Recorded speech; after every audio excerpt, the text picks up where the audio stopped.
Yeah, I'm 1 minute late. Oh well, that happens.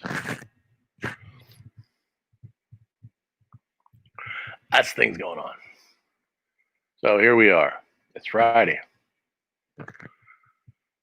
Last day of the week. Last day of the work week.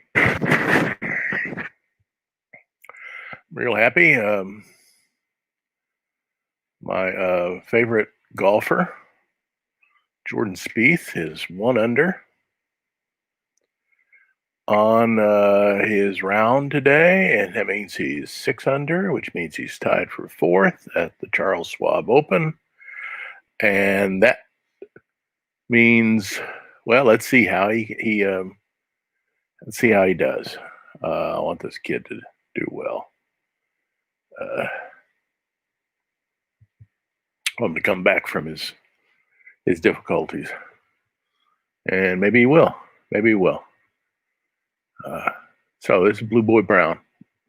Pictures of a Family. I'm David Greg Taylor, and this is Friday,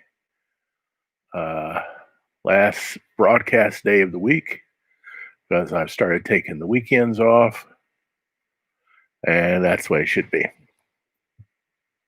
So today it's a marathon day.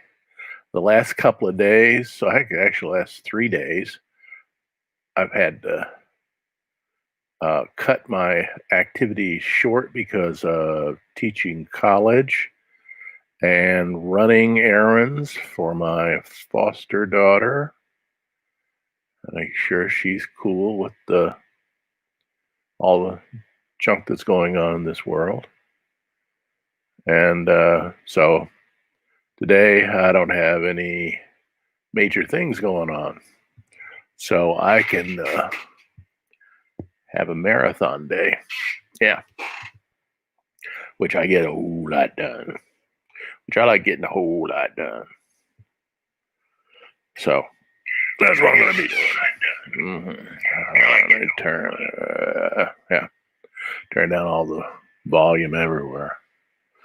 Yeah, I've got a little volume. Yeah, so now I can get rid of that. And here we are. This is where I was yesterday. I decided to keep all this up here simple.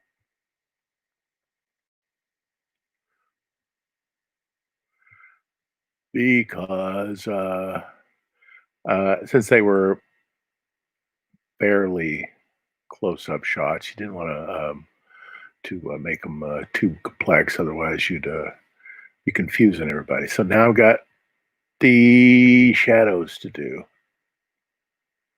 Mainly shadows. I've got this guy's. I figured out where I made little boo-boos here and there. I got to color that thing. I don't even know what the heck that thing is, but I like it being there. It's okay.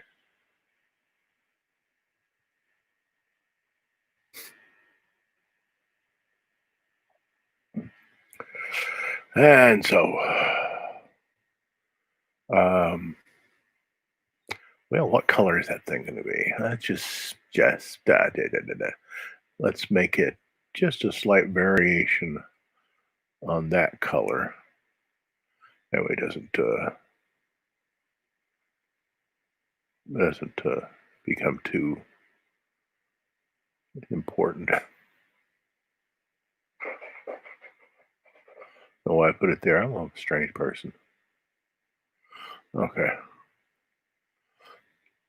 Now let's create a shadow color. No black. Don't need it.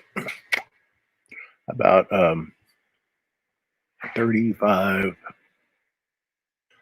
So it's a lighter shadow color than I have been using. Oh, the backgrounds. Okay, let me go back on that. The backgrounds. What I want to do here is color those things in. So what we'll do is I'm going to take that color there, and I'll It's 53, 49, 49. So let's make it 45, 45, 45. That means it's lighter than that color there. And so I'm going to have to, let's see if that works. It either needs to be lighter or darker, one of the two. Huh, that's not what I wanted. I wanted down the color. Okay.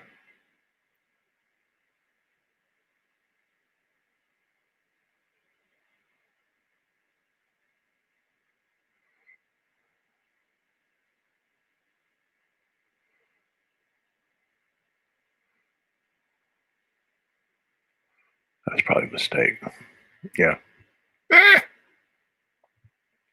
Let's just use this then. Color 2.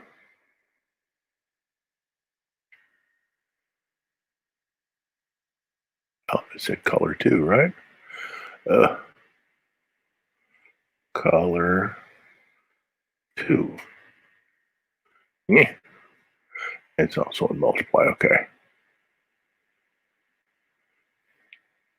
And how do I get it over there? Tell you, one of those days, I'm gonna run around like a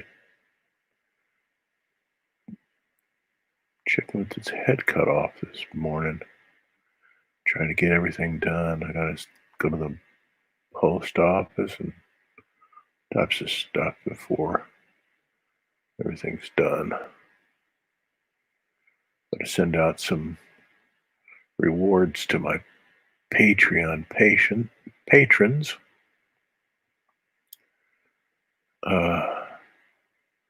Another person took me up on my offer of giving them original drawings from the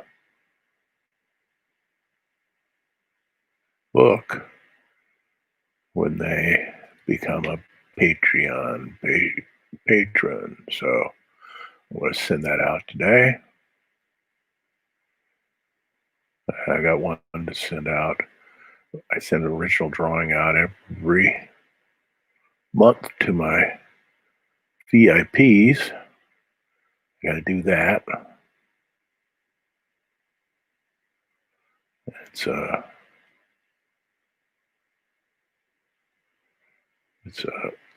little character study in art stick, which is a really cool thing. That's like a big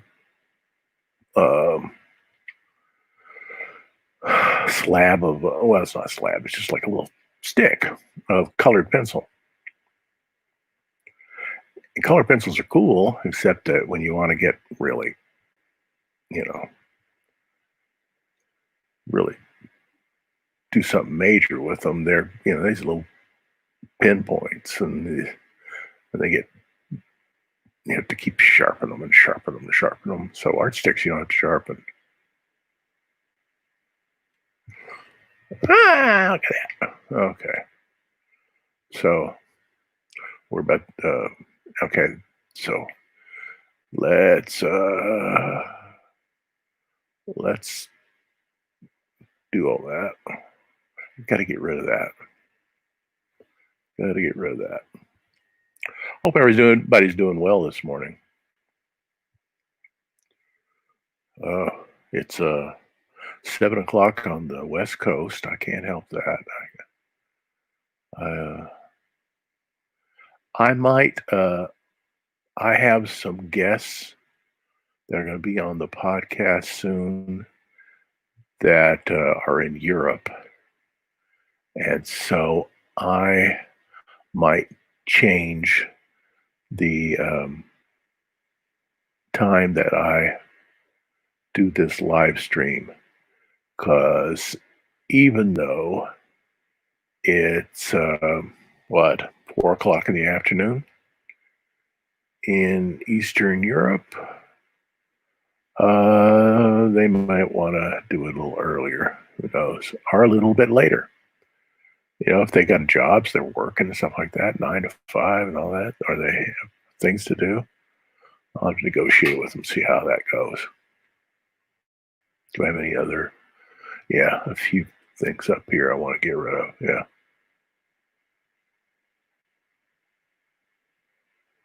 to do that. I'll have to fix that in a second. It's no big deal. Boo, boo, boo, boo, boo.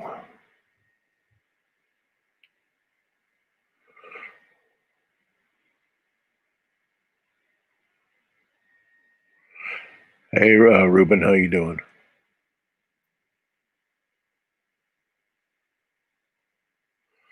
I'll be sending out that old drawing this afternoon. Okay, now we got that. Back to color.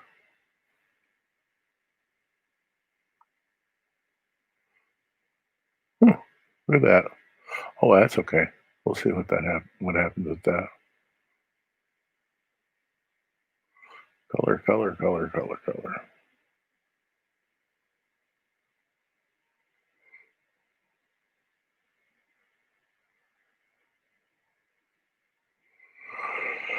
Oh yeah, it's nice that it's Friday. Golf comes back on broadcast television tomorrow, probably on NBC. They're okay.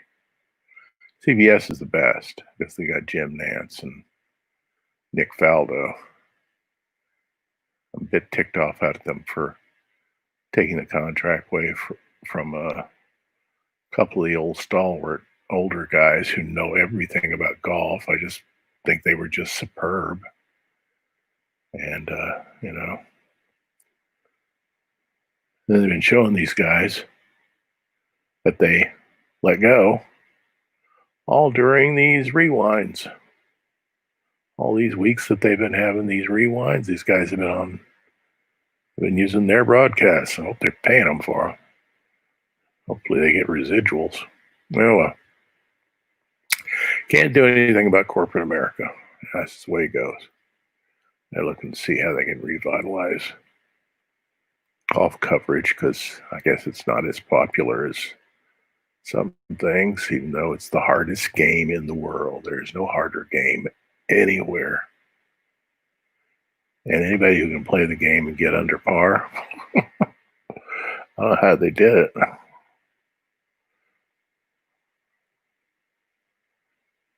I don't play golf anymore because I'm too old and the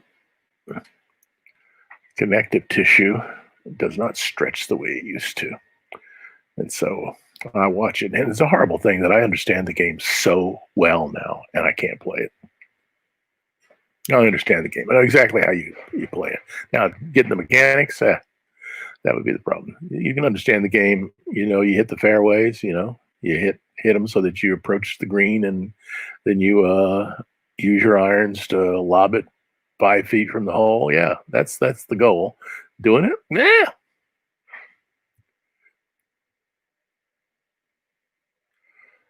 That's why it's the hardest game in the world because every green is different. Every course is different.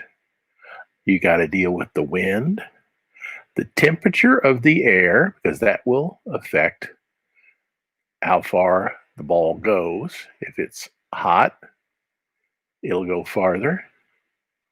If it's cold, the air is denser, and so it'll impede the progress of the ball. You have to take all those things into account, plus the wind speed, the wind direction.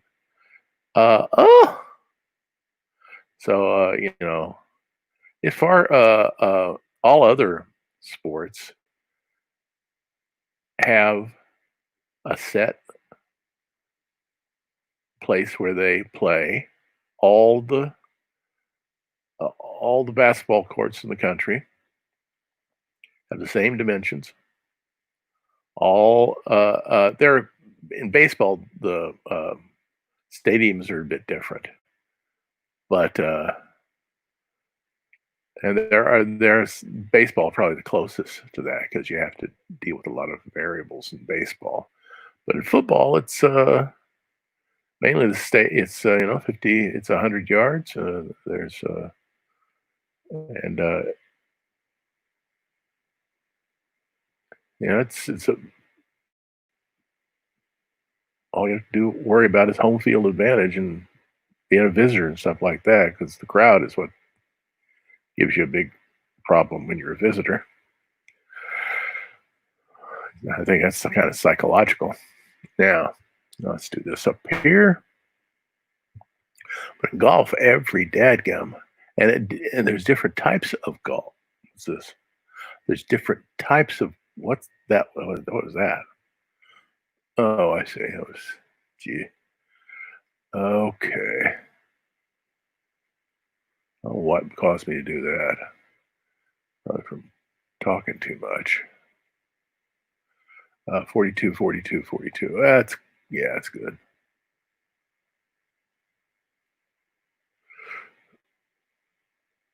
Uh, okay.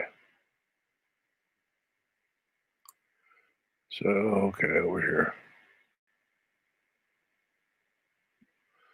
In golf, you got American golf, which is sort of like these huge expanses of land with large bunkers everywhere and different types of grass and everything. There's different grass in the northern part of the country, and there's different types of grass in the southern part of the country. They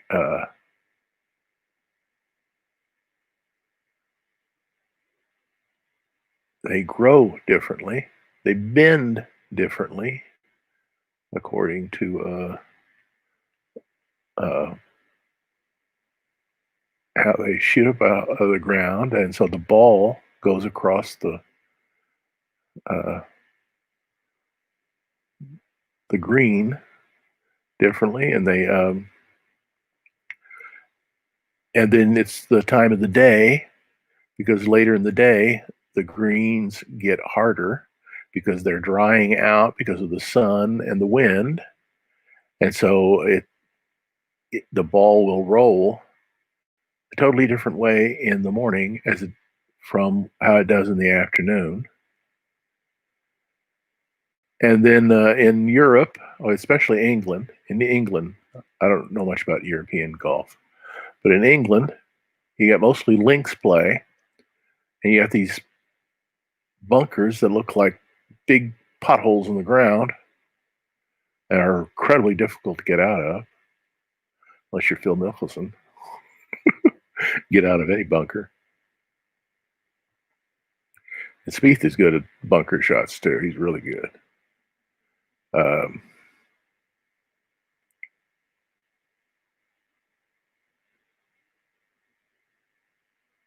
you got to get props to old Tiger. Tiger has never been good at hitting fairways.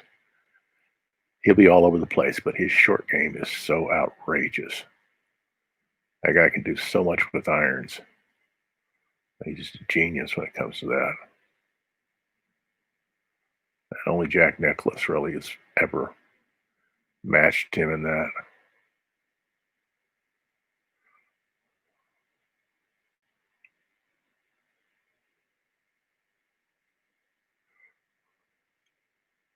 So I'm real happy to see we're going to have golf tomorrow afternoon and on Sunday.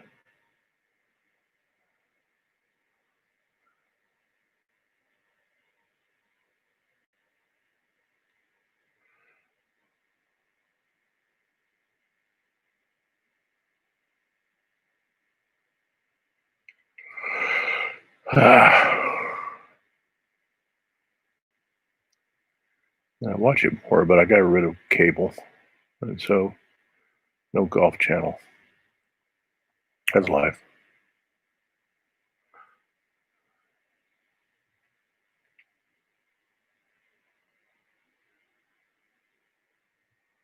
Okay.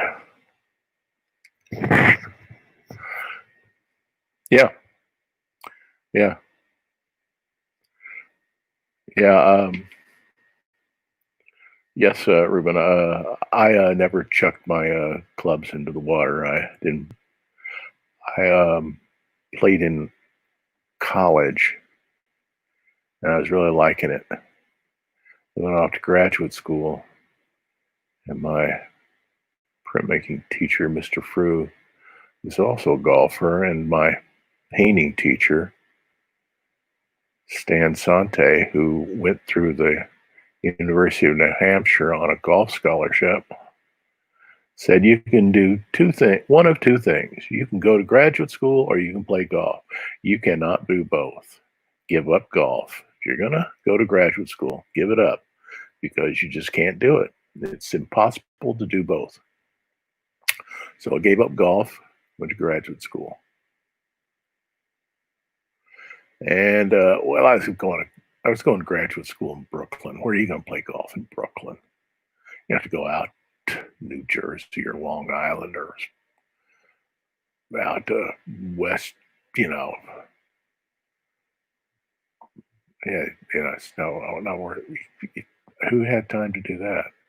That's what he meant. He said, you know, golf takes a lot of time, and you just don't have that kind of time in graduate school. You got business there, so it costs you a fortune. So, well, you want to go play golf? So I gave my golf clubs to my nephew.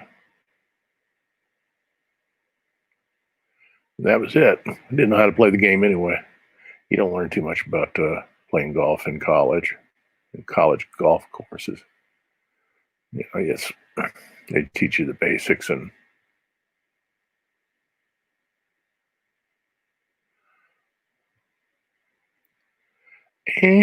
I wasn't watching too much.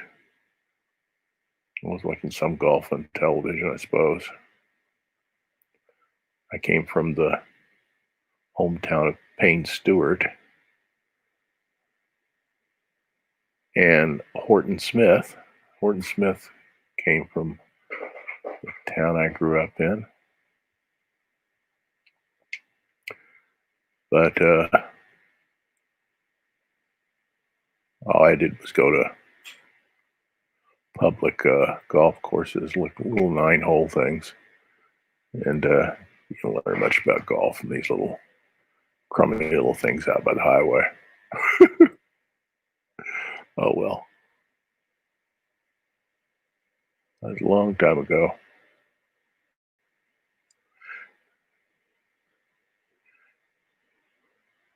I broadcast a golf tournament once when I was teaching television production. That wasn't much fun. If you're a golf fan, you just want to watch it. Watching golf, let's see what the attraction is to watch golf in a stadium and just watching players go by. That's why I like golf on television, because they're following the players and you get to watch them and see multiple players and how they're doing and everything like that. You can't do that if you're standing up in the stands at the players tournament. God, that's just the way I look at it. Okay, okay, I did that. Okay, now I know what it was: 43, 43, 43, or 42, 42. Let's do 42, 42. 42, and get rid of that. I'm gonna do this.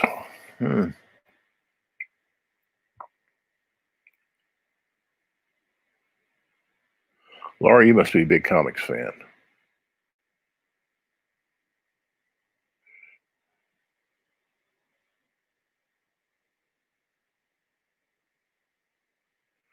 Yeah.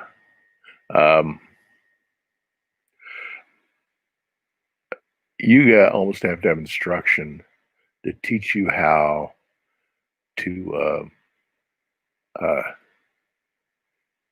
hit a golf ball a long way. It has all to do with the twist to your body, how much how you position that the head of the golf club. It has, when you address it, you have to swing back and then you have to bring it back, and it has to be in exactly the same position at the bottom of your swing as it was when you address it.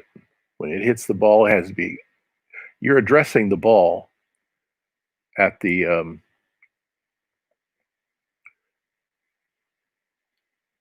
beginning of your swing before you ever wind up. And that's where you want to hit it. But if it's not in that place, when you come back and make contact with the ball, then it's going to go all over the place. And that's what usually happens with most people. You go hit it over, way over to the left, way over to the right. You made a boo boo on your downward swing.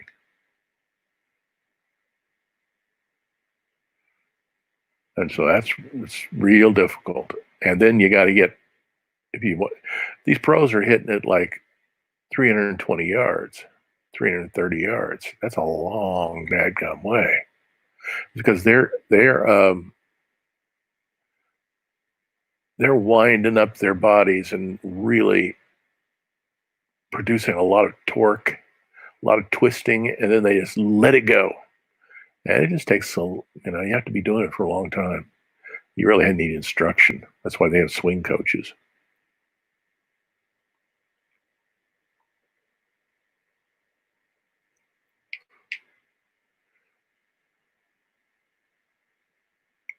And one little change in your swing, which you may not even know you did, and your ball's all over the place.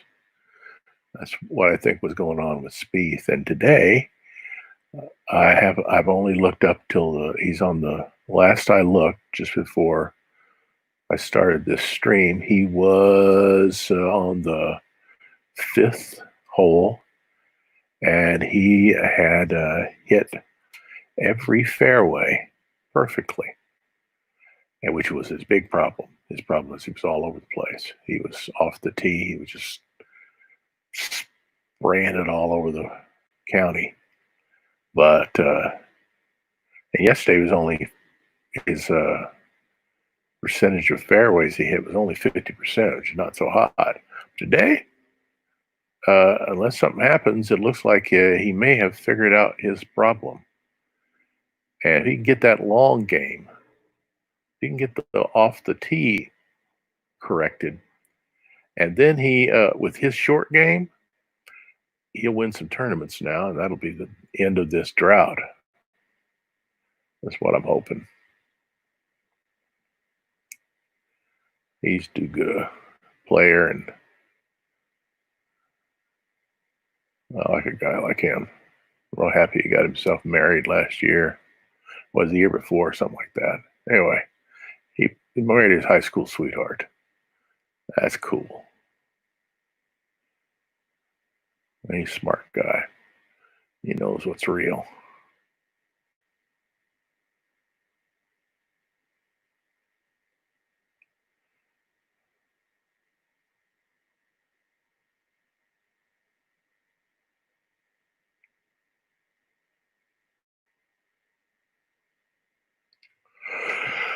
Okay, I'm getting there.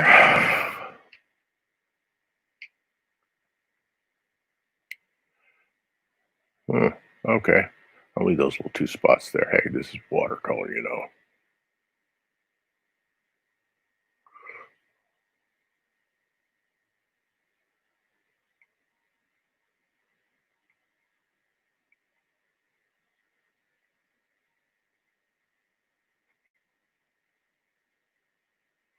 So, Ruben, you're working for some kind of sports outfit, aren't you?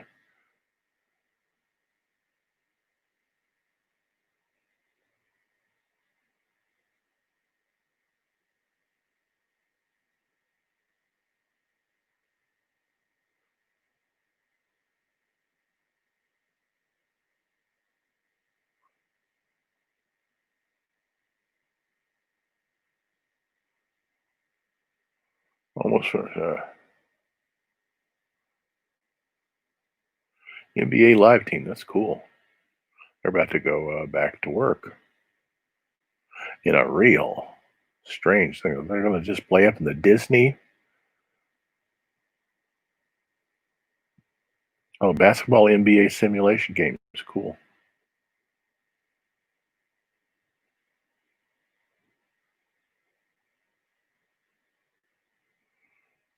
That's weird that they're just going to have a real shortened um, season, and they're all going to do it at in Orlando or something like that. Some kind of Disney stadium. That's weird. Oh well, can't do anything about that. Now we're going to do shadows. We're at the point where I got this thing going on back here. Let's try that too. Let's try to make sure I got something going on there. So let's just let's just play around with that.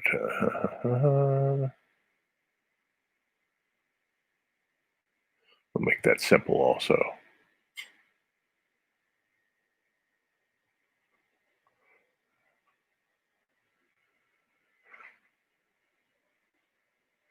So are these contemporary simulation games, or can Wilt Chamberlain play in them too? Because Wilt's the greatest player ever lived.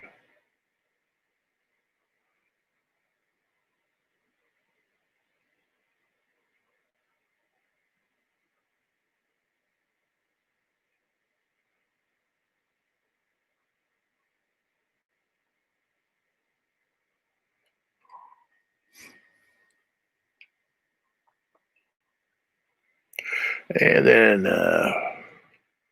maybe bring this up here and do that.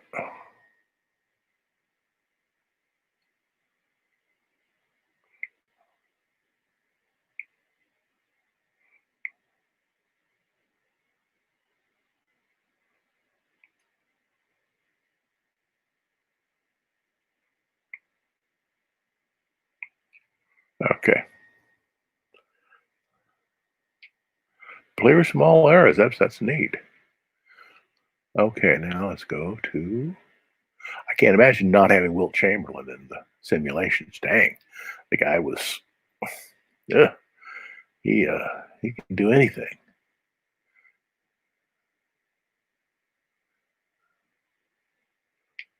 Okay, now we're gonna. I was gonna do 35, 35, 35, 0. Let's see what I get out of that. So, well, let's just go off on this guy's head. Okay, what do I got here? Am I on multiply? Okay, have I? Okay.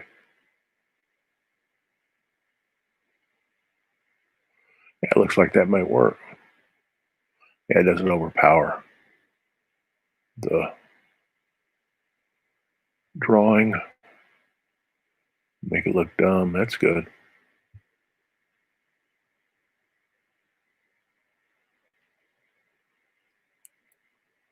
Do it very lightly here. Going like that.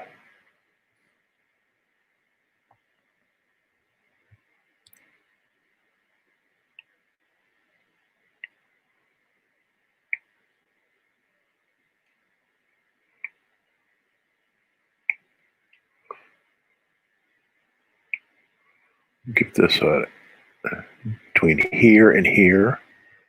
Between here and here, make that. You don't want to just go all the way up here. What's the point of having that tone underneath if you do that?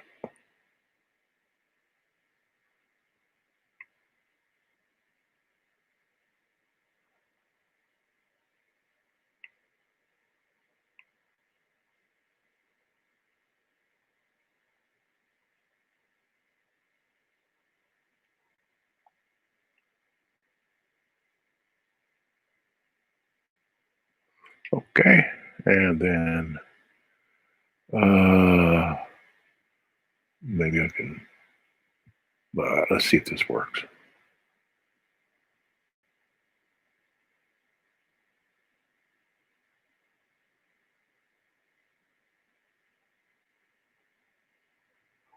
Okay.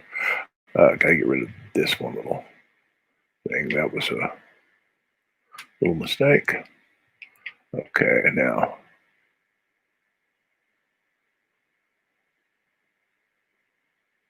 the little boy here.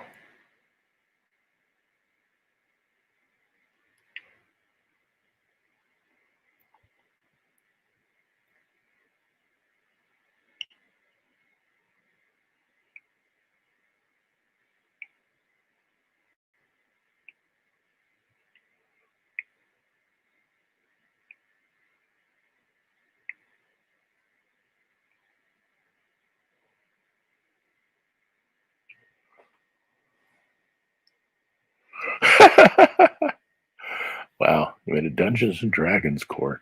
That's wild. Well, if it'll cause people to play it, then that's what you do. I tried playing Dungeons and Dragons back in the '80s.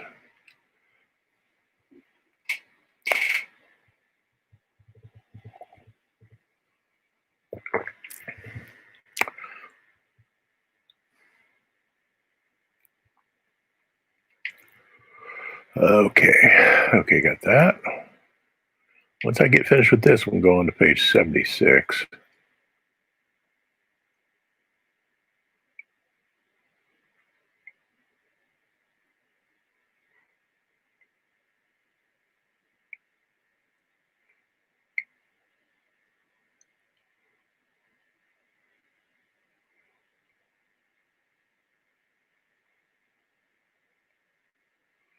And 76 is a fun page.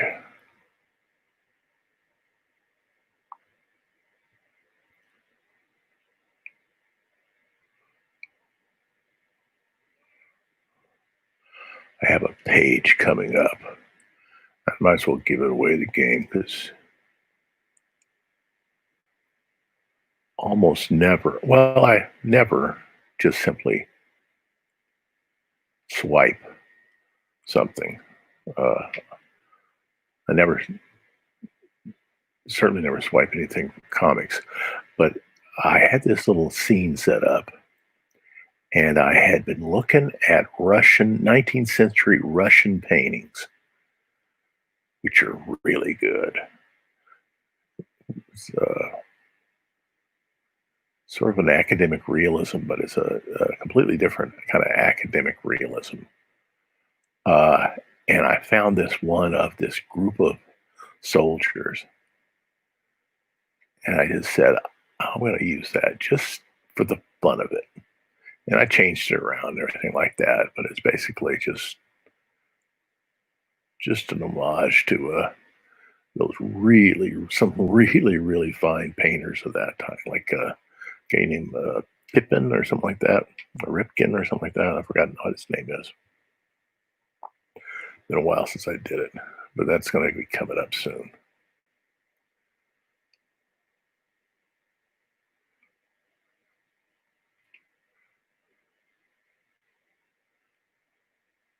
It's not a direct swipe. It just, I just thought it was cool. I've been doing a lot of research for my art history classes, and yeah, yeah, Russians never gave up because of um, because they were using socialist realism.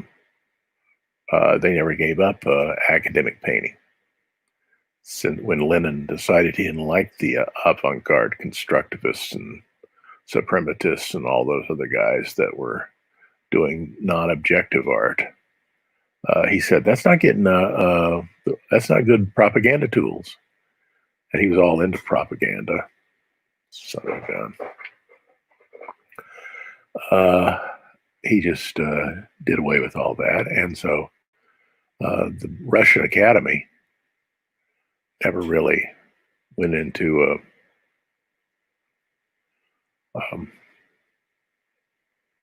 when it was never really eclipsed For a little while it was, but it was the 19th century stuff was just, you know, regular academic painting of Russian history and stuff like that. And they were really good painters, so they weren't promoting, gulags. Though you could by the middle of the 19th century, the gulag, the whole gulag thing, it was already in place long before the commies came in. They only took over a secret police environment that had already been established by the Tsar. In the 19th century, if you even looked cross-eyed at a secret policeman without a trial, without any fanfare, you're in the paddy wagon, you're on your way to Siberia. No trial, no nothing. And the Bolsheviks just took this over. They just took over this really lousy system. Which is not to give them any excuses, because they're really horrible sons of guns. Horrible, horrible people.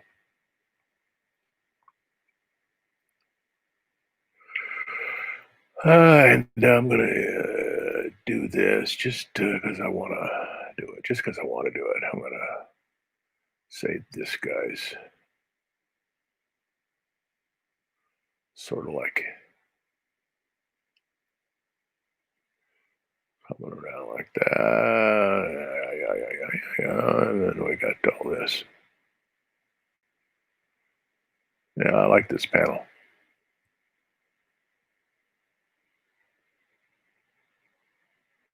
This is the panel where Leroy says, I didn't do anything. Okay. Whatever you say, bud. Okay. Okay. And a little bit here.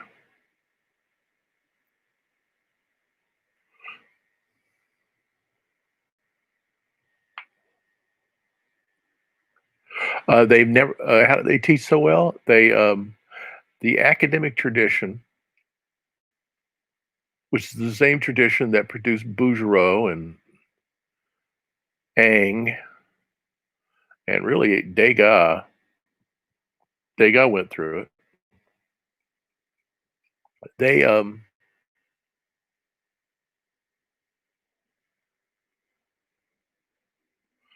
They teach you how to draw from life. They teach you how to start a painting using just a limited scale,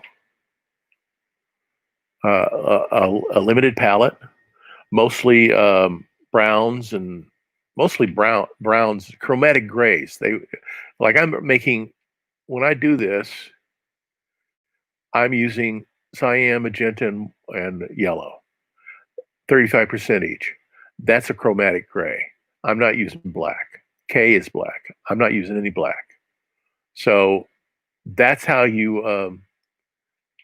that's really how you begin a painting like that. Is you do it all in these gray scales, and then you lay color over it. And they're really good at teaching that in Russia because they never abandoned that technique. No, not that. I want it over here.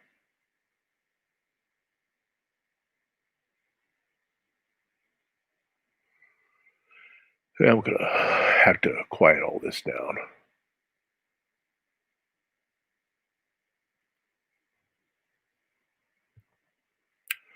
Okay, I had a student who graduated after you, Ruben, who's over in Florence, Italy. He's going to Florence Academy. And he can paint like any of these Russian guys. He's as good an artist as any of them. He can draw like nobody's business. Has been able to since he walked into my classroom. He was, what, 14, 15 years old. Unbelievable artist. He should go far. Because there's a market for this in the United States. People still like to have their portraits painted, and for the portraits to really have the kind of you can find somebody who could paint like Titian as a portrait artist. He'd have a line a mile long waiting for his or her services.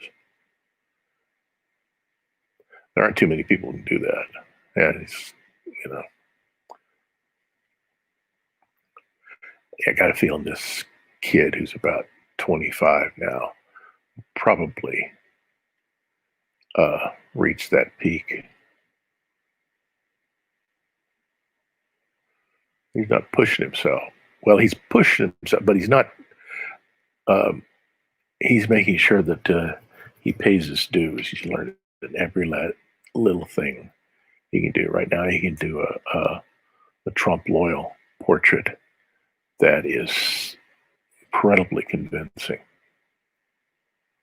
And maybe that's where he's heading, towards this kind of illusionism that, people like that stuff.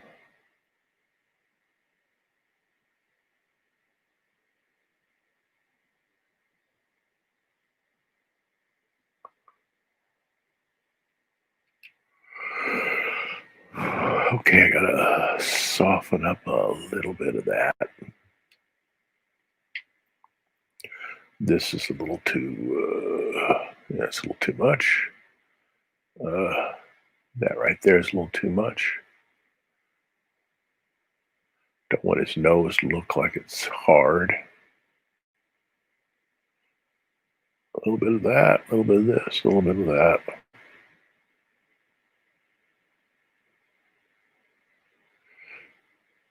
Probably that also. And then I gotta go down here to color. Is that what that is? That must be in color 2. Yeah.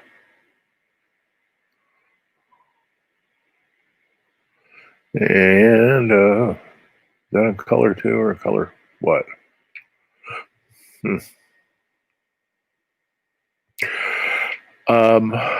If you want to take up oil painting, look at Rembrandt's. It's an unfinished painting, Christ Before Pilate, and then look at unfinished paintings by Leonardo, the Adoration of the Magi, and then start painting in just chromatic neutrals. Learn how to get those all your drawing problems solved before you even think about color. And that'll solve a big problem. Too many people paint as if they were Claude Monet, and they were just slapping paint on without understanding that if you want it to be a really, really good, have a really good drawing, that's the way you do it. And that's the way it was taught in the Renaissance.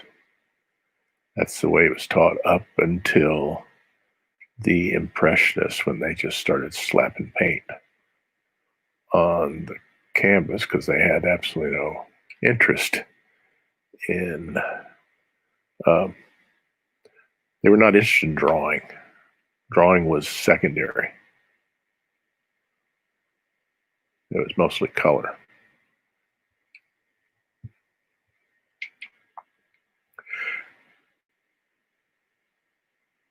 And you have to know how to, when you do oil painting, these oil grounds you get, these prepared canvases you buy in the stores with their acrylic grounds. Yeah, acrylic and oil do not uh, work well together.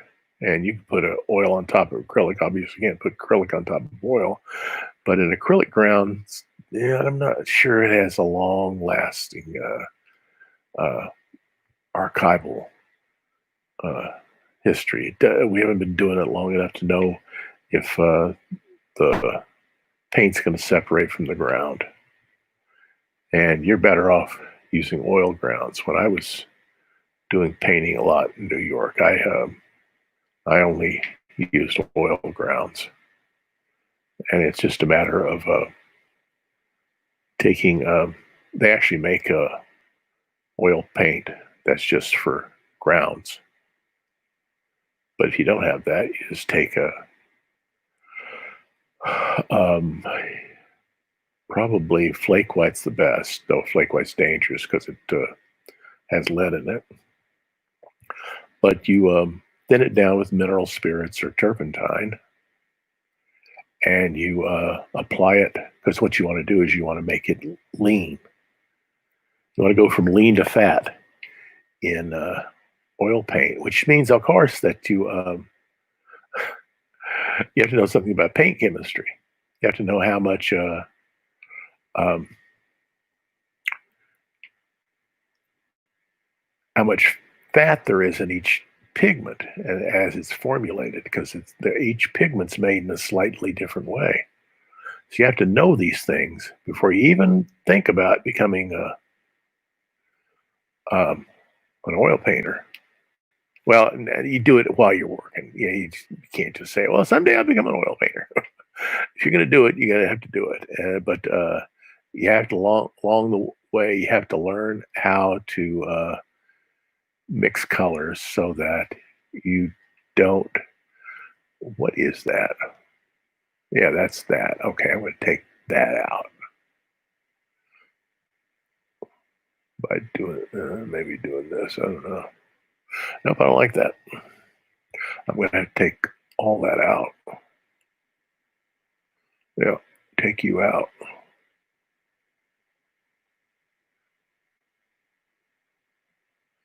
I shouldn't like all that. Okay. Now I can go back down in here, play around with that. It can be modeled. I just don't want those holes there. Okay. Okay. So see what that looks like. I may need to have here in the shadows, I may need to have this color.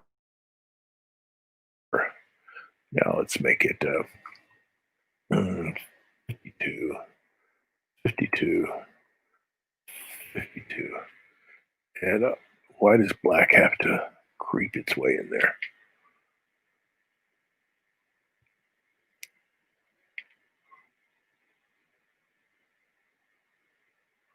Yeah, just to kind of separate all that.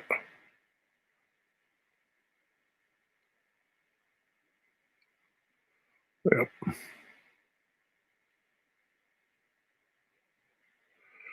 La la la la la.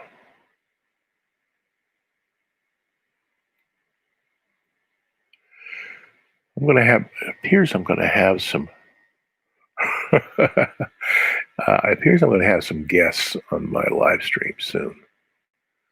I've got some guests coming in from Europe via, of course, the internet.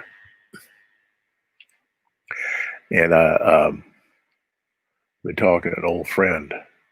He might come on, but he's involved in all types of things connected to family life, which is really nice. Nice, good stuff. And so he has to get all that stuff out of the way. We'll see when that happens. But when it does, I'll make sure that everybody knows about it beforehand, because it's going to be outrageous. Because what we have planned, what I suggested, nobody's ever seen before. There's no place on the internet where this has been seen, and this is a history making. This is where we document. This is my plan. I'm not going to tell anybody what I'm talking about, but where we document somebody who has a seminal role in everything that you're doing. If you're doing it on Photoshop and everything, this guy invented it. It's not. It's not something he got from somebody else. He was the first to do it. But there's nothing anywhere that shows it. I don't know where I can get him to do it, but we'll see.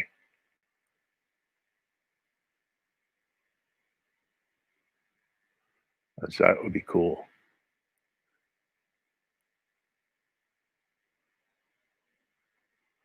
Yeah, I'm doing this a little bit. I kind of like having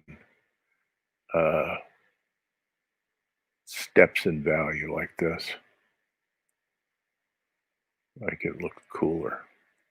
That looks cool to do that. Yeah, I like that. Ah ha ha. And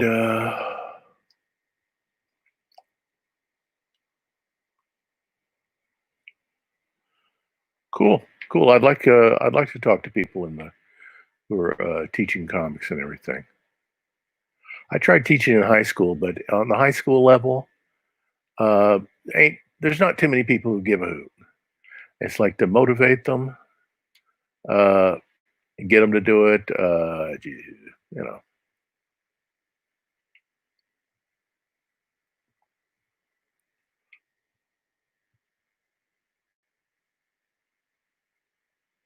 I've been trying to get a hold of Dale Luciano, the guy who wrote about me in Comics Journal back in the '80s. That guy's hard to get a hold of. He's on Facebook, but I guess he's not on Facebook very often. Anybody knows him, tell him come on over. Because he's the reason probably if he hadn't written that little thing saying I was a major talent, I might have just ignored this the rest of my life and just kept on doing etchings. But I said to myself one day, I said, what's this guy's right? What's this guy's right? And I had taken that time over the past 30 something years to understand how you tell a story. You don't just plop in and say, look at Superman fly. You don't do that. You have to have a backup. You have to have a backstory.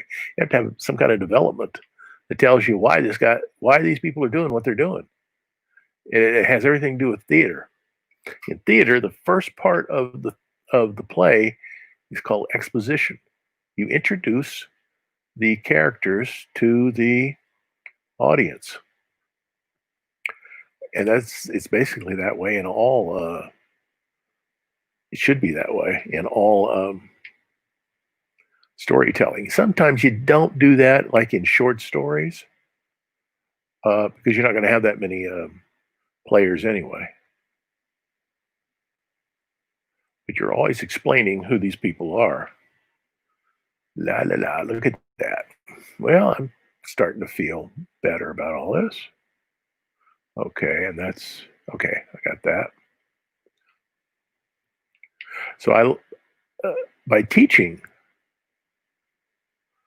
drama in humanities classes, I picked up on all this stuff, how to tell a story, which in writing, I guess I never really took a real writing class in college. I just learned all this stuff when I was teaching.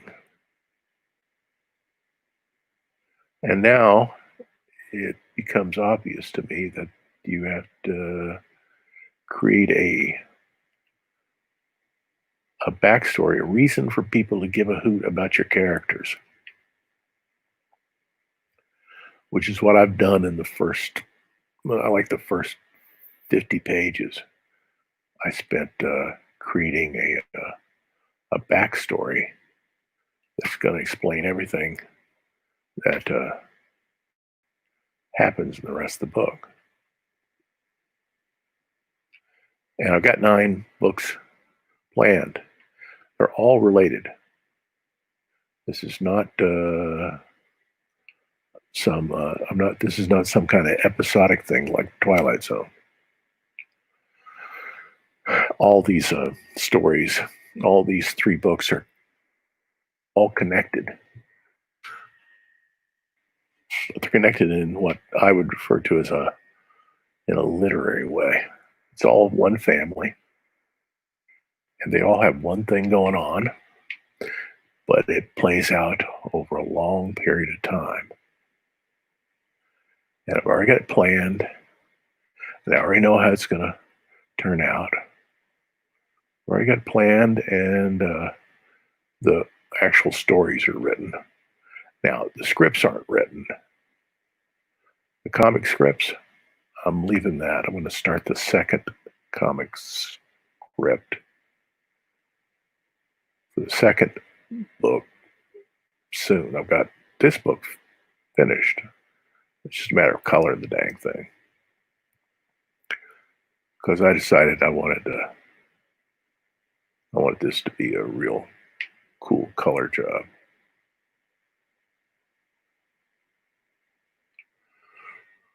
I don't think that worked too well. Don't want these all to be the same.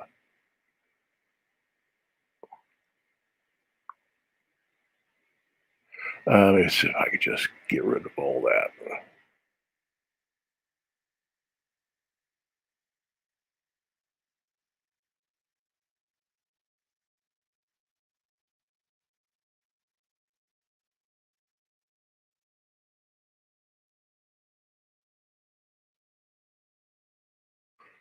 Yeah, maybe just that.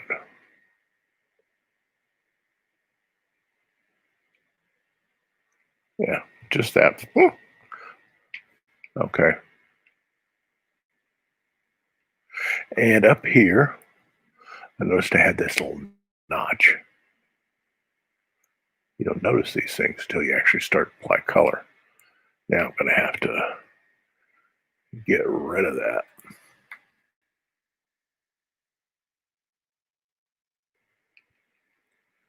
You can see it up close now.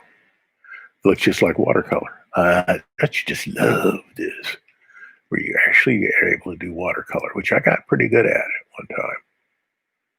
I was in Watercolor USA in 2012, which was always kind of a fun thing that I said, I want to be in that thing someday, because I grew up in the town that it's in. And I'd always go to it, and watercolor's not easy. So when I got in that, I said, that's cool. And they keep sending me notices every year, ask me to enter it again, but I did my thing. I'm not going to be a world-renowned watercolorist. There actually is another David Taylor who is a world-renowned watercolorist. So I'll just let him do it. Yeah, there's a guy named David Taylor from Australia who is a really good watercolorist. So I did not start out as a kid as a watercolorist. I started out as a comic book artist. And I'd rather just do it here, even though there's another Dave Taylor. I started out as Dave Taylor in 73, around 79, after I'd left it and everything. Another Dave Taylor came on and did Batman and all types of stuff for DC, and he's really good. He's from England. So if I'm going to do my thing, I'm just going to do it this way. I'm not a superhero artist anyway. Doesn't matter. I'm just what I am. I'm an eccentric. Eccentric. It's what I am.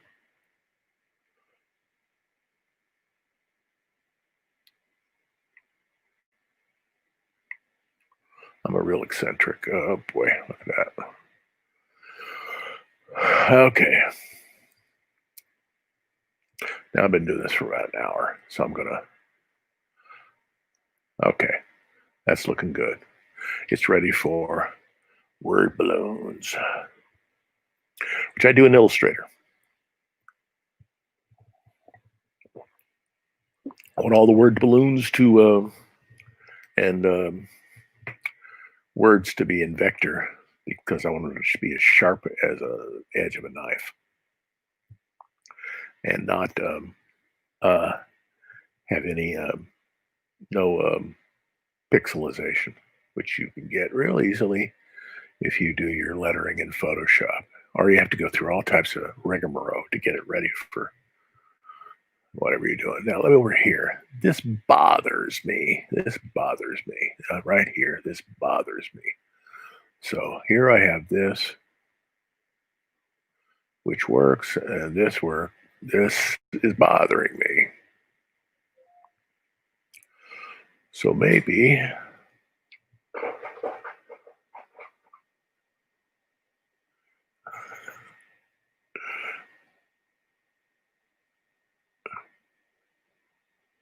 yeah, there's a lot of things going on. Like even superhero comics are not everything that's going on in comics. There's a lot of stuff going on.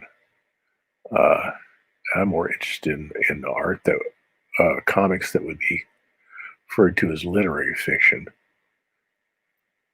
We actually explore something about the way the world is, and not these, you know, the invasion of this or that, the invasion from invaders from Mars and all that stuff. That is just, I'm sorry, I already went through that.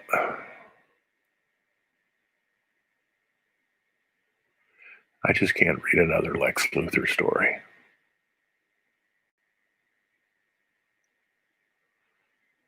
Loved Superman when I was a kid, but I'm tired of General Zod. He's been invading our fair planet since. Well, he was a minor character. He had some Kurt Swan, George Klein productions back in the early '60s because he was in the Phantom Zone, and then they brought him back for the movie. I guess that was okay, but they bring him back every time this turn around. It's Zod, Zod, Zod. And Lex Luthor, he just used to be a crazy criminal. Now he's a billionaire? I don't know.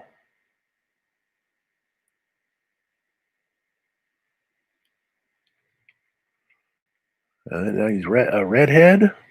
Back in the '90s, he becomes a redhead. That looks a little bit better. Okay, I can maybe start to live with that. Maybe I'll darken the top of his head. Yeah, a little bit. This guy's face, I don't know. Um,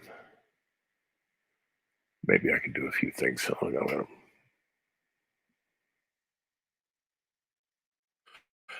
I know you're over in the Philippines, and they probably you're all these computers have word correcting on it, and it just drives me nuts too. It always gets it wrong.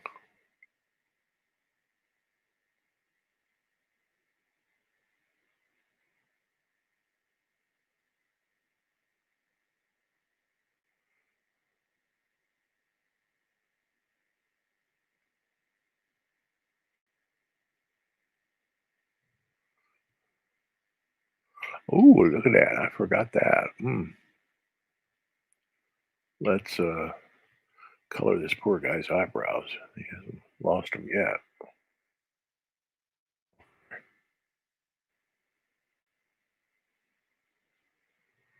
Okay, but then I have to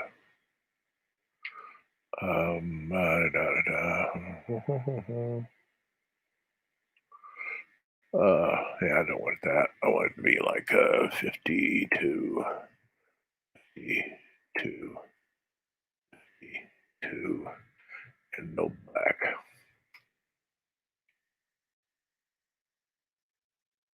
EDD. Okay.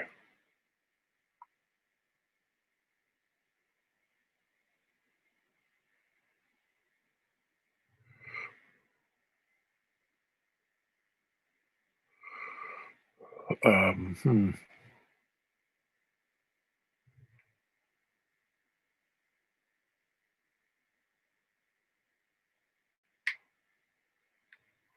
And do I? Oh, I must have a here on color 3. I must have that right there. Nope. But color 2. Well, what was it?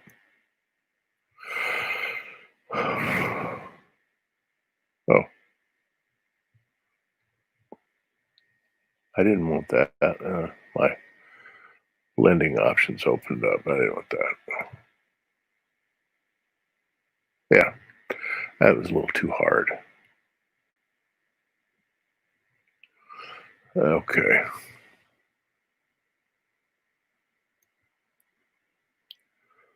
Uh, okay, down here.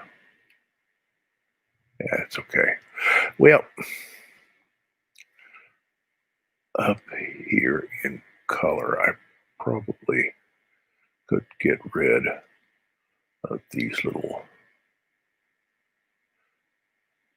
areas that are not, I want them to just come off as shapes.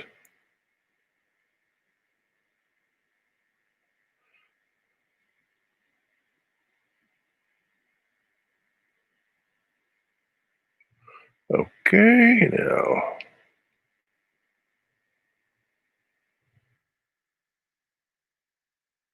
yep, got that, that. Didn't do that there. It must be a shadow. Yep.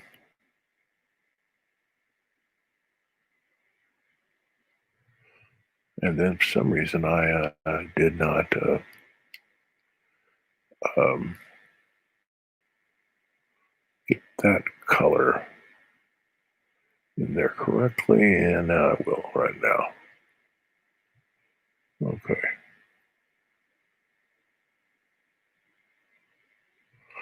Okay, let's see what that looks like. That's better. Yeah, makes more sense.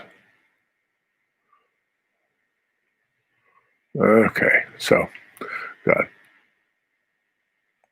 this and that. Now I have to go on to this. So let's go back to 75. Save that. Looks like it's already saved. It's 74. Let's save that.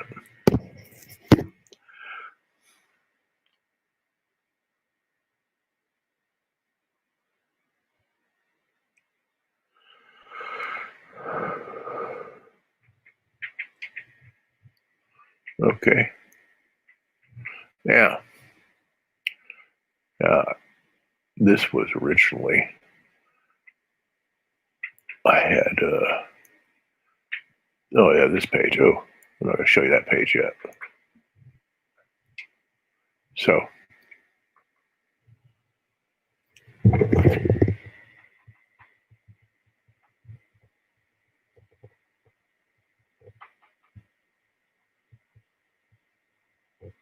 huh. Okay, so now we have this page, which I need to um, you turn to grayscale. Don't flatten. Yep, we'll discard the coloring. Oh, yeah. I should redo that. That's okay though. I can redo it. It's no big deal. Okay. Don't worry about that. What I'm worrying about is turn this into an ink drawing. Here's all the qualities of ink.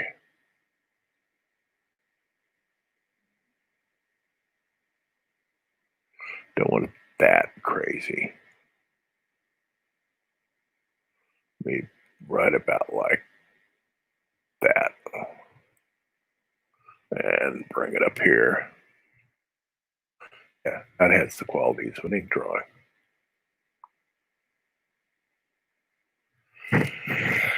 Okay, so before I do anything else, let's get rid of these lines here. 100%. Okay. May just have to use my eraser. Yeah, probably a better idea. Just erase this. I did not. Well, you know something?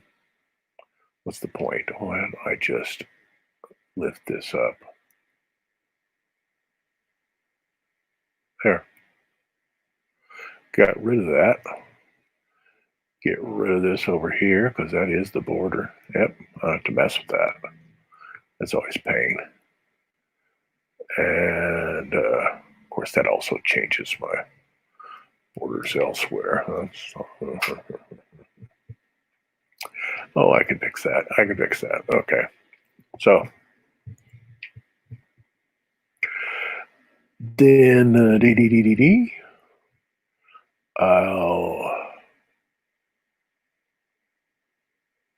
well,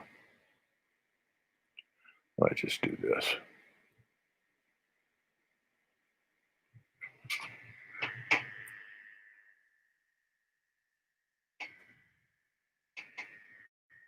Remember that. And I do the same thing. Well, can't get too feisty with this, or I'll. Yeah, look what I did. Oh well.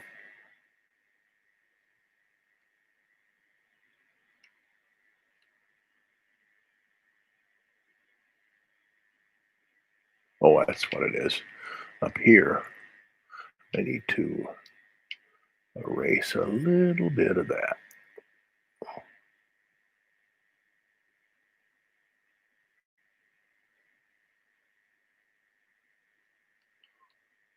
So down here in layer 6, I should probably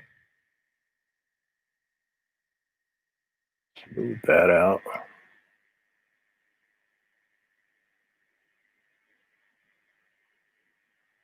Just the tiniest bit so that I can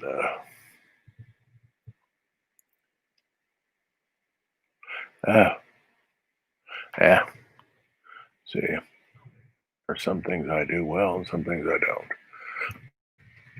So what you do is you take white. It's like white out.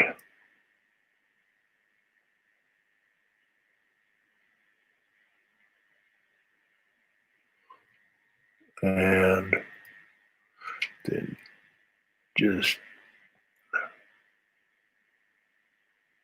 I hate that. Well, guess what I'll do is I'll do this. Then I'll use my white out.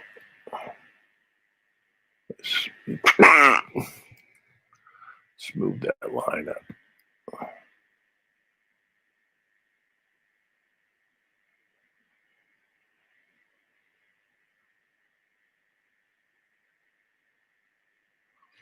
I guess the best I can do. I'm an old man. Okay. So let's just get rid of this right here. This doesn't take a whole lot of effort.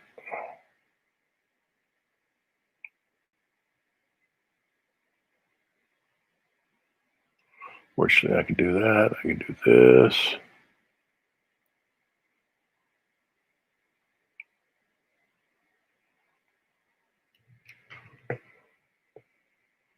Okay. And this part here needs, I'll just do this. Since this is the way it was originally intended to be. Bring this down. Get rid of that little line there. And then I'll skew it a tiny bit to, yeah, just to bring that line out of there. And it looks like I'm in good shape. Okay. What happened here? What happened here? Okay, do that again. Bring this up here. And there.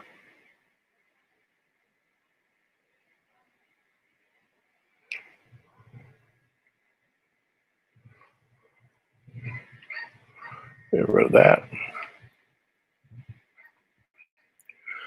Then this, how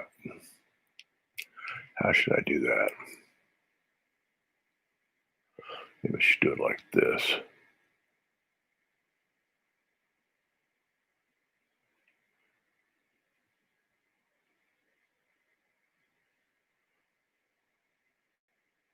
That's not gonna work.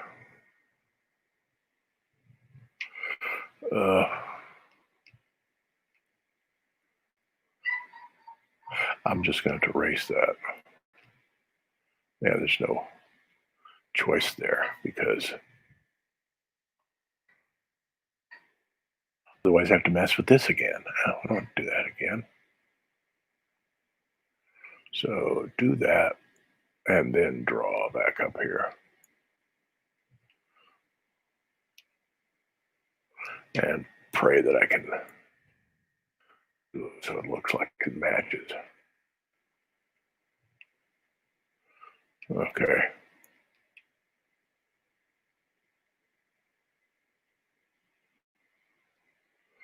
Okay.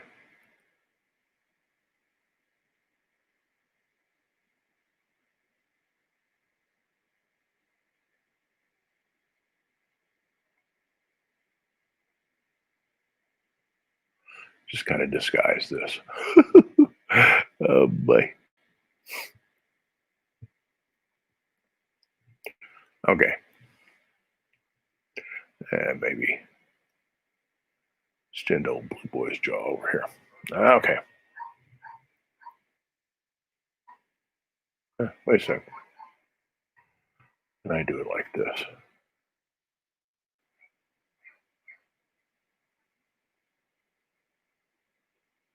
My corgi is outside telling everybody to come over here and rub my belly. That's what it's all about. With him, it's about he is the friendliest dog that ever lived. He is not telling you, I'm going to get you. He's saying, you're going to come over here. You're going to rub my belly, and then you can go.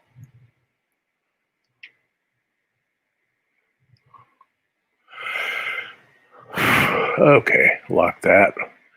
Then turn this to CMYK. Don't flatten it. Yes, I know.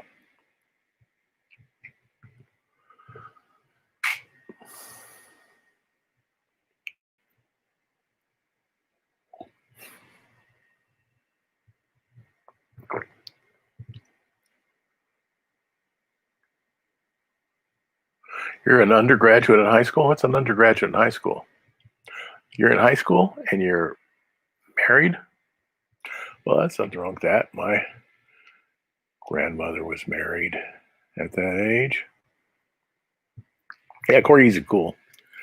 I had a collie before, a most gorgeous collie, outrageously gorgeous collie. I don't know how they ever let me have this dog, but they did. And but he died 5 years ago, so we waited a year and a half to kind of get over the pain of losing this dog that we love so much. And then we got this. Oh, what happened here? Okay, back up here. Then we went and got this Corky, who is a beautiful, sweet dog.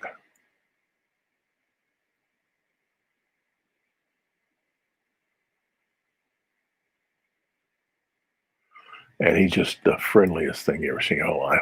The only thing that might bother you is that you're continuously being licked. He's continuously walking up to you and licking your leg and licking your leg, licking your leg. I get a tiny bit annoying, but what's going on here? What did I do? I did something stupid. Oh well.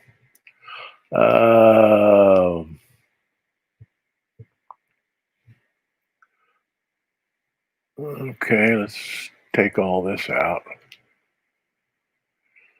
You don't mind coming over here, do you? Yeah, it appears I made a boo-boo over here too. I tell you, make a lot of those things. Okay.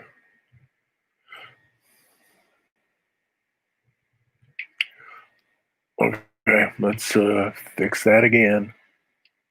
Here, this is the best way to do it.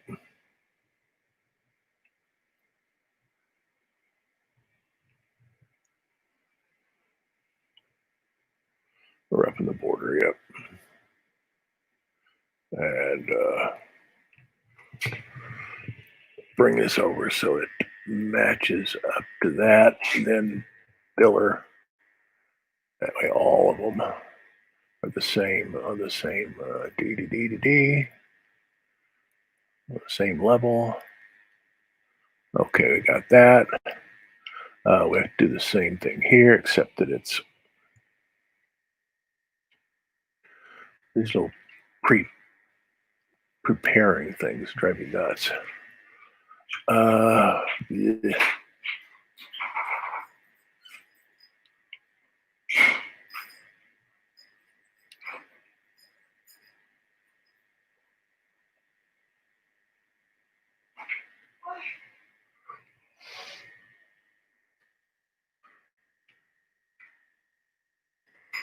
See if that works. Does it? No, I have to fix it. Okay, got rid of that little thing, and I got this little notch to get rid of.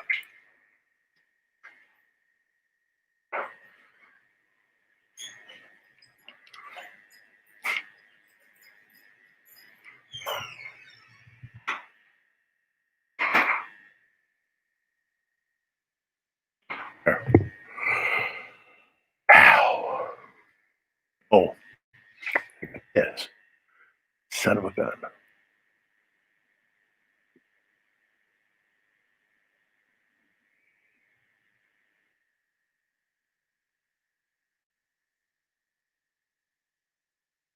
Okay. And then I have to paint this in.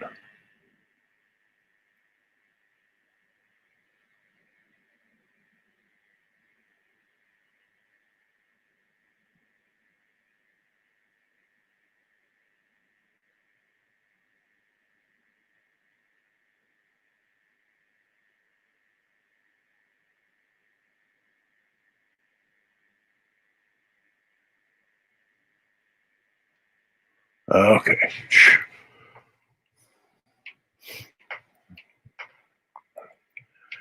And okay. Let's lock you again, and then go down here. And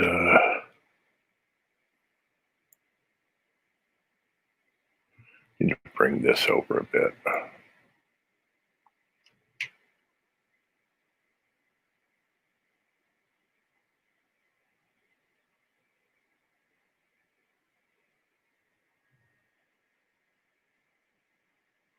Okay.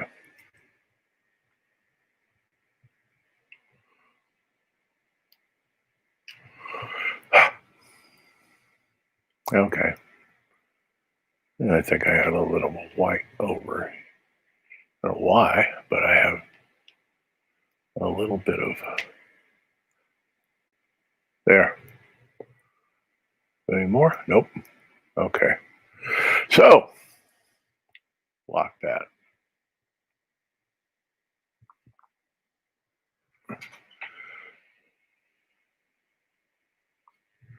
Yep. Well, I got one coming up where I have a mule's face all the way into another panel. I like drawing mules. Mules are fun. When I was working my way through college, I took care of the last Missouri mule skinner from, I guess he was a mule skinner in World War II. He's a feisty old character. Used to tell all the girls and he'd ask all the females that he knew, and he knew he was going to get a no. He says, "Let's go to the movies. Let's go to the movies. You know, have a date night." Old widower. I guess you could say that. You could tell he was a handsome guy when he was young. He's like 94 years old when I knew him. Okay, now finally, I can start doing something with this. How am I ever going to get all this done? Okay, so let's once again, this guy's got okay. Let's do all this.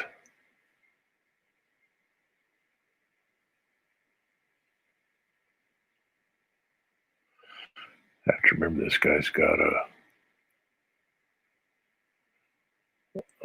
he's got gray hair at the temples.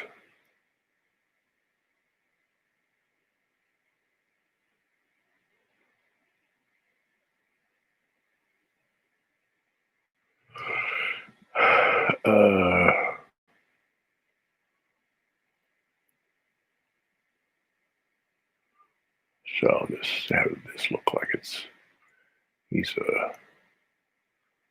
blocking out the light a little bit.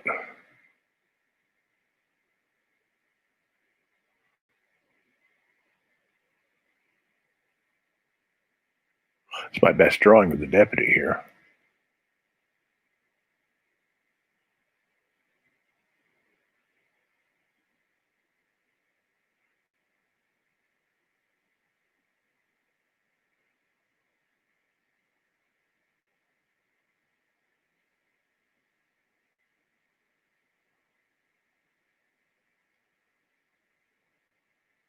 I'll tell you my production as a 60. I started this when I was 65. Now I'm 67. My production compared to when I was 20 and doing hobo stories, no comparison. I was doing hobo stories. It took me 6 months to get 22 pages done. It's crazy. 6 months. Now I have this system where I do everything as these little drawings in my sketchbook. This little leather-bound sketchbook I picked up at Barnes and Noble, and I've had days where I got 5 pages of pretty good, decent drawings done in one day. Drawings like this, you know. This page here, I probably did 3 or 4 pages like this in this one day. Because once I get on a roll, I know exactly what I'm doing. I got my script. Okay, I know what I'm going to do. Okay, boom, boom, boom, boom, boom, I'm doing it. And I just mix up camera shots, because all this is camera shots. All that experience teaching movie stuff in college really pays off.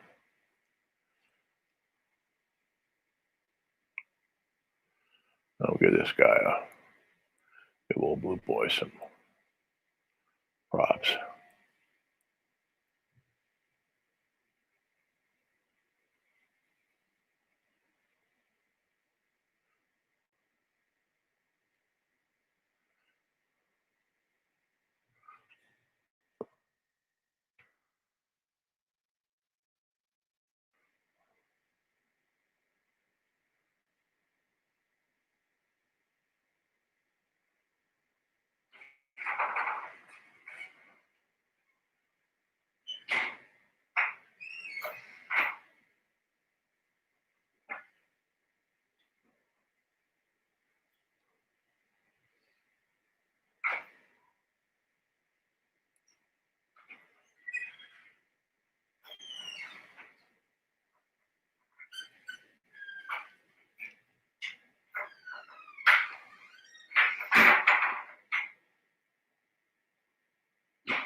And we'll give this guy some light on him because we want to notice that he's over there.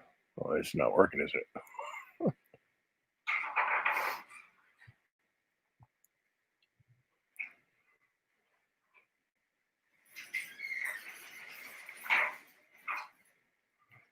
Okay, let's try that. And then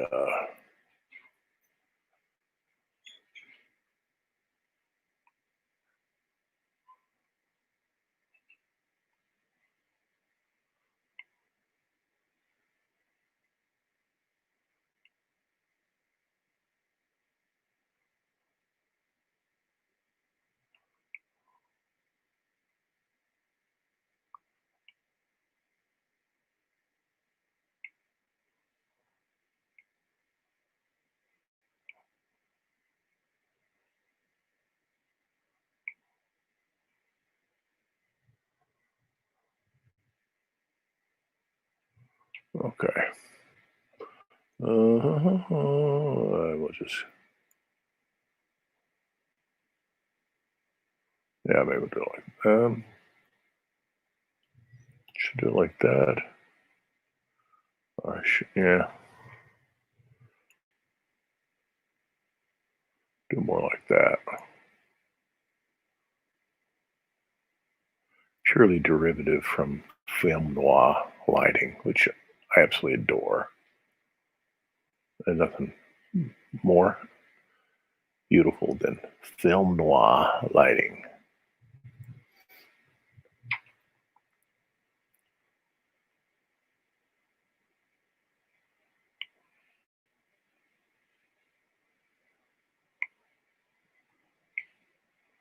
I'll keep this simple the way I did in that other page.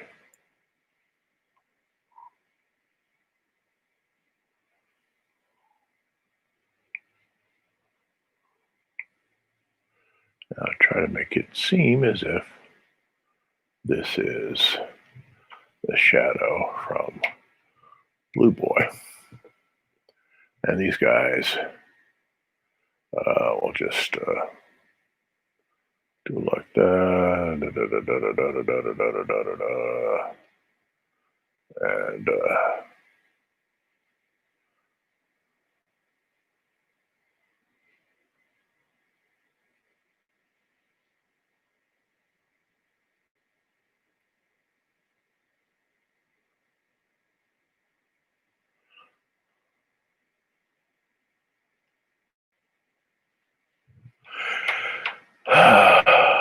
now,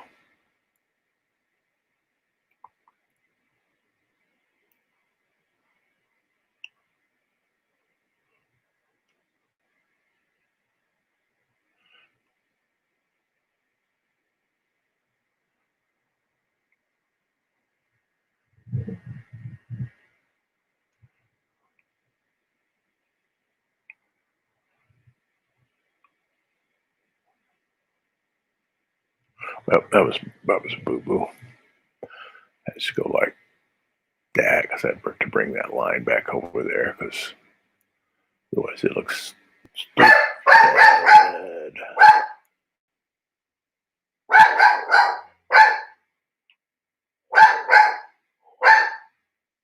Yeah, like that. Okay. Well, let's start coloring the upper. And I'll lock you for the time being. I got my watercolor. Now, where did I put my?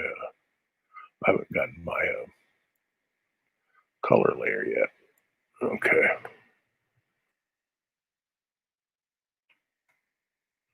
Multiply. Then over that.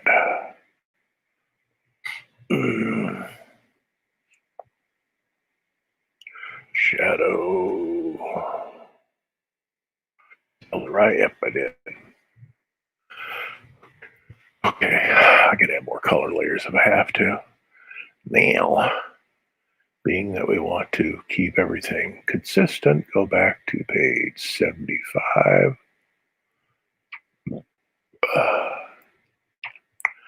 And we'll get some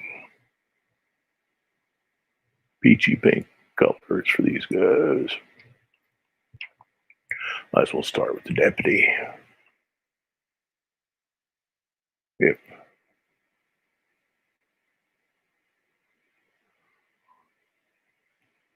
So it looks like I may have two special guests on. One of them, my European friends, who have a comic coming out.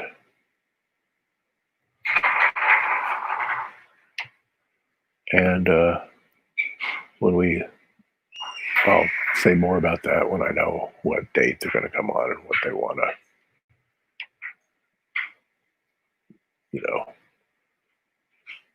release about their efforts.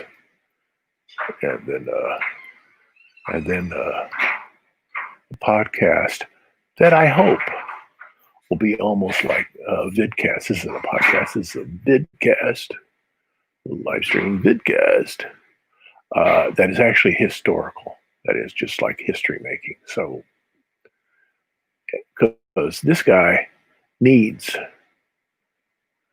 everybody needs to know that if you're doing digital imaging on your computer, digital paintings and all that other stuff, you owe this guy an awful lot because he was the first to show that it could be done.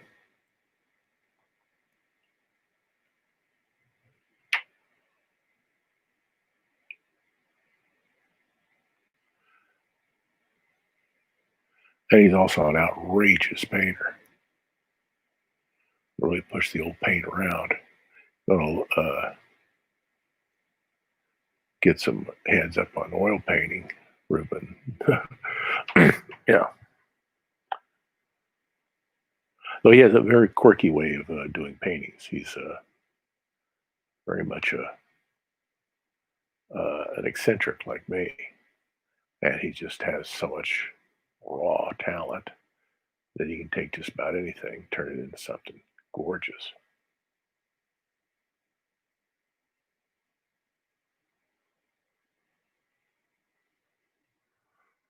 What's his name? I'm not gonna tell you his name just yet. I gotta. He's got all types of things going on. Family business, not bad, really good family business, but it's taking up all his time, and I don't want to. I want to. When I do it, I want to everybody. We're just gonna like blast it out to everybody, and everybody knows who this guy is. Anybody who is into uh, science fiction, fantasy, comics, and everything, you know exactly who this guy is. But he's just never been given, in my opinion, never been given the place in the history of uh,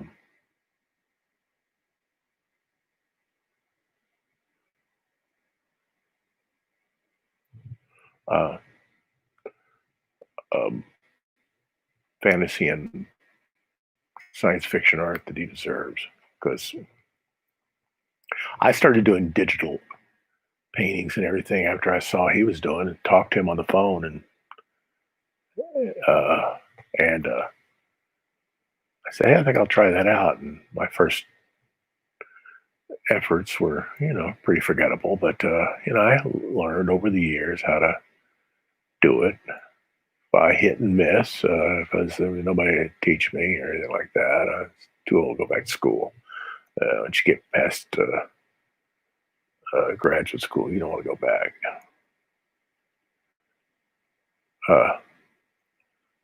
But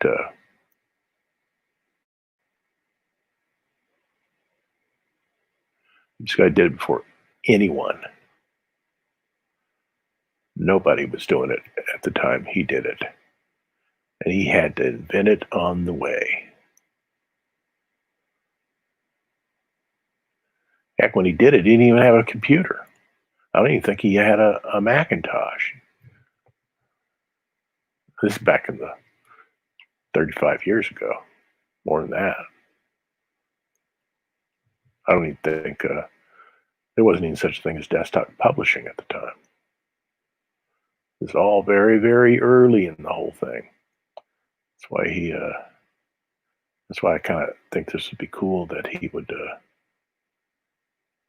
get some. Nothing there on the internet. I've looked. There's nothing there about this. So, see what I can do. That may be intentional on his part. I don't know. We'll see.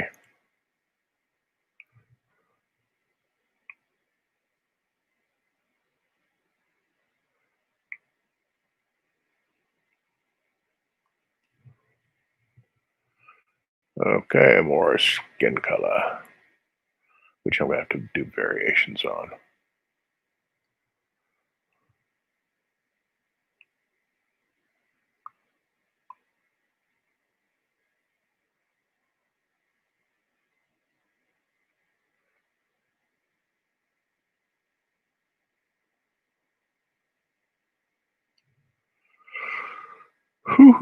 Okay.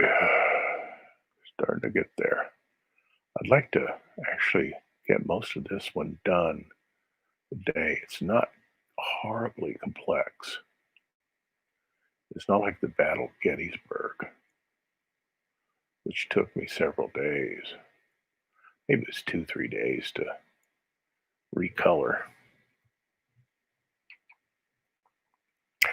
I'm going to just make this like sepia. Okay.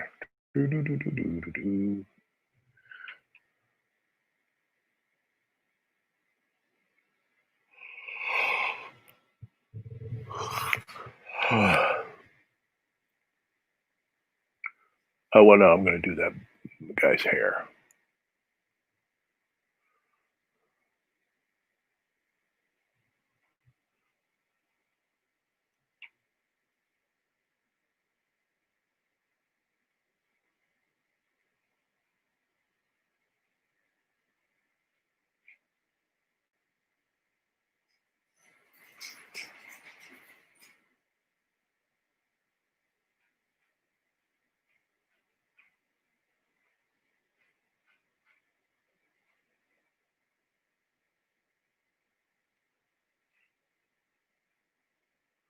Okay. And over here, too.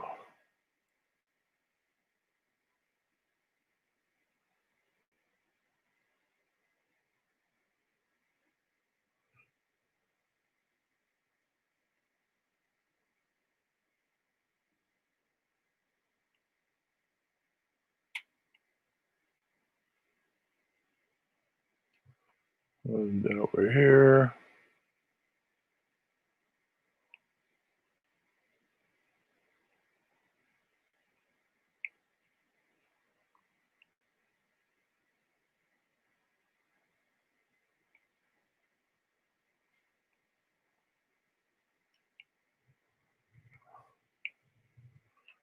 I should have done that. It's easy enough just to do that. Yeah. That. Yeah. Oof. I don't have anything over here yet.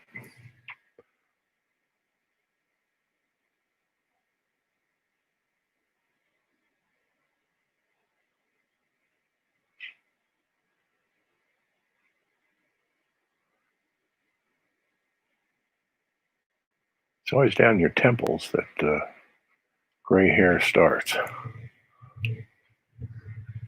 Hair in my temples is white. I got a little bit of salt and pepper at the top. Of course, it keeps on thinning. It won't make any difference. My dad's hair thinned as he got older. So I have a lot to look forward to.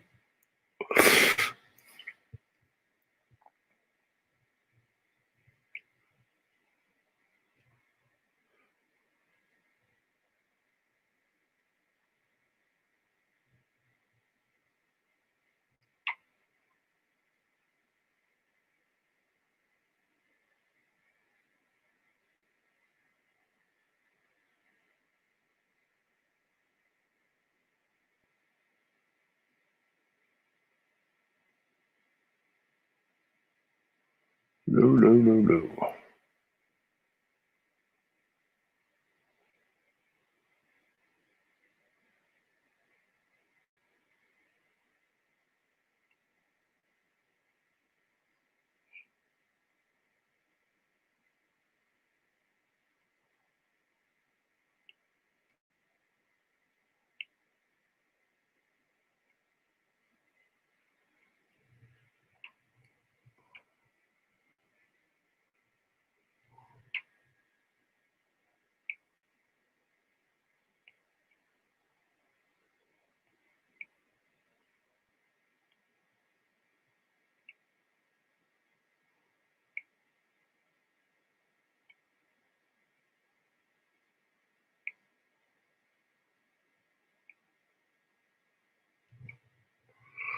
Okay. Now, some time ago, yeah, 2674. Yeah, that's the color of this guy's jacket. The color, let's make sure there's no black in it. You do this to me. So I guess we just need to, yeah, how about we put a little more? Yeah.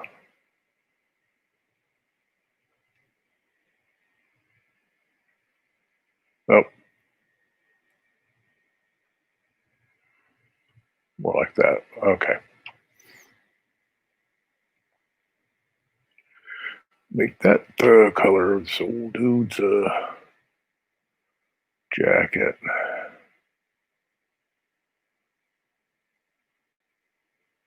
That Obamacare jacket that became so popular in the 80s.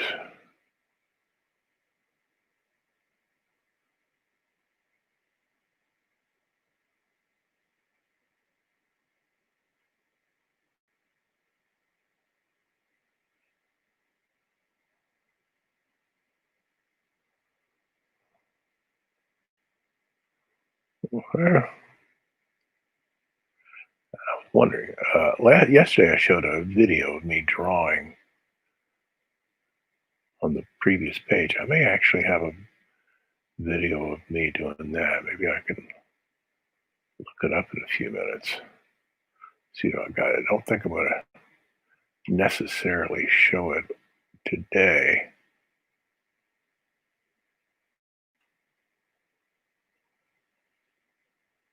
But I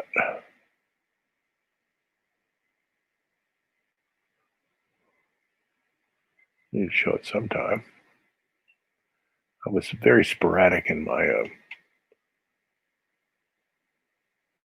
video recording of the pencils. As I was doing the final pencils.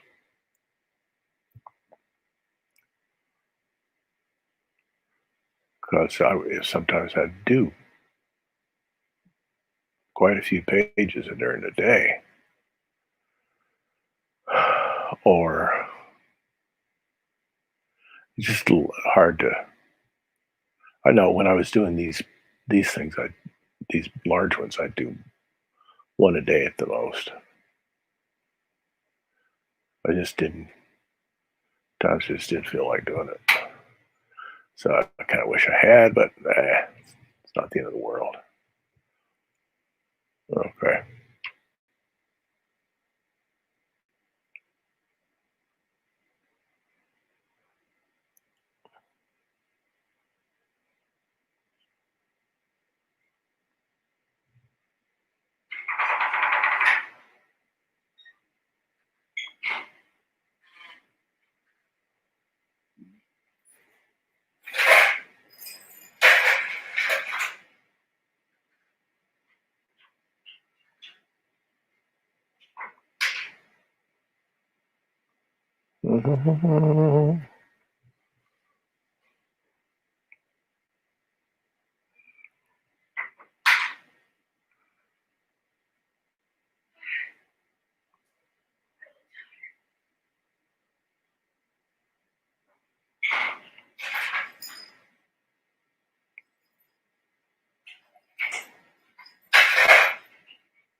Yes, sweetheart. No?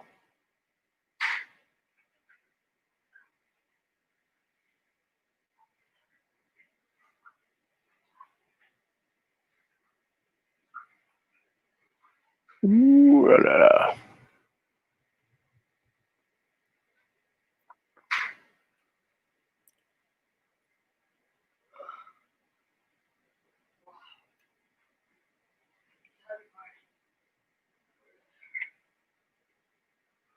Yeah, I gotta make sure I get this border real good. Yeah.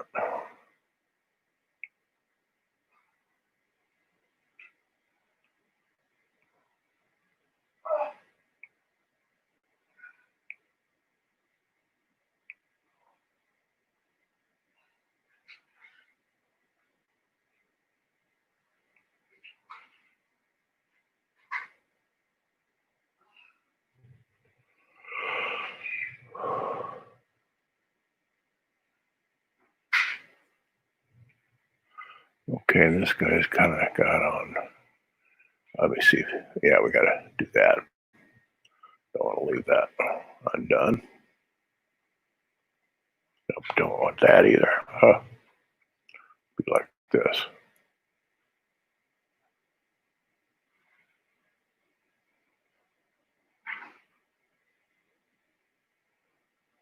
May have to do a little drawing there.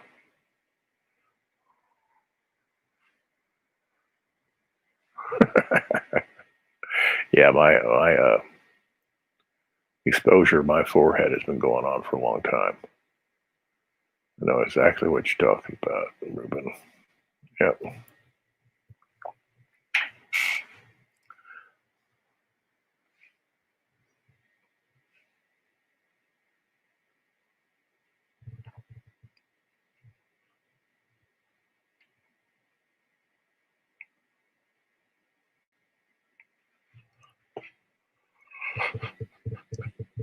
A little bit here, a little bit here.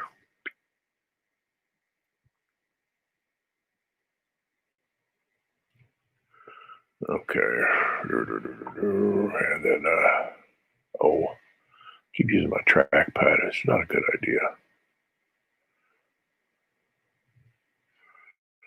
Let me see. Blue boys slacks are that color.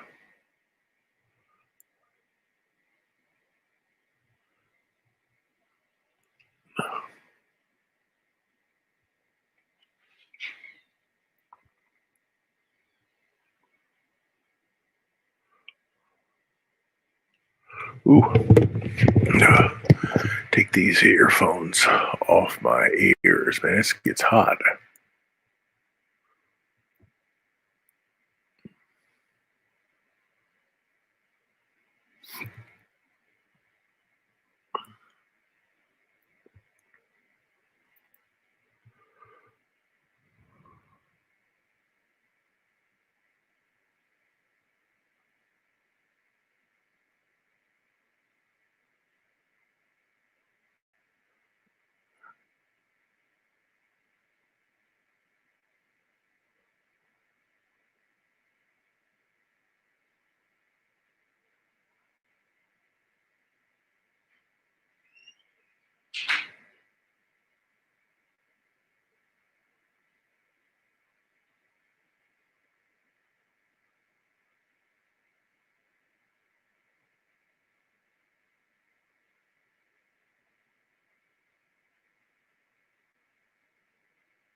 Okay, doke.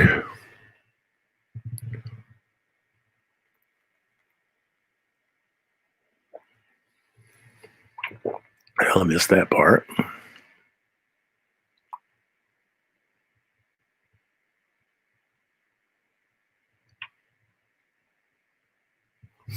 Okay. Yeah. Do I have any other? Yeah, right here.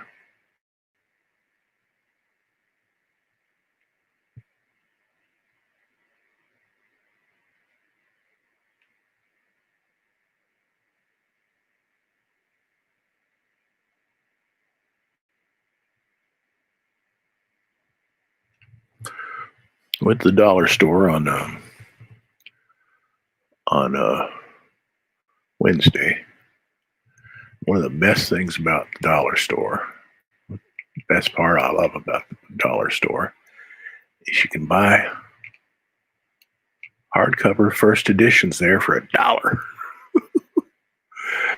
And they're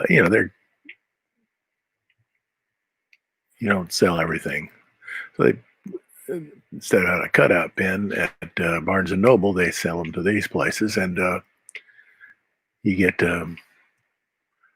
first editions. I got a for $1.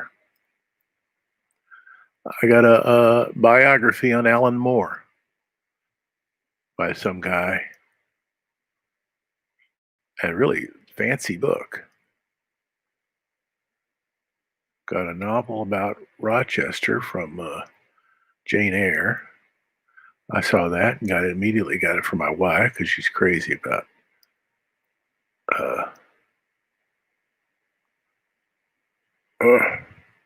Jane Eyre.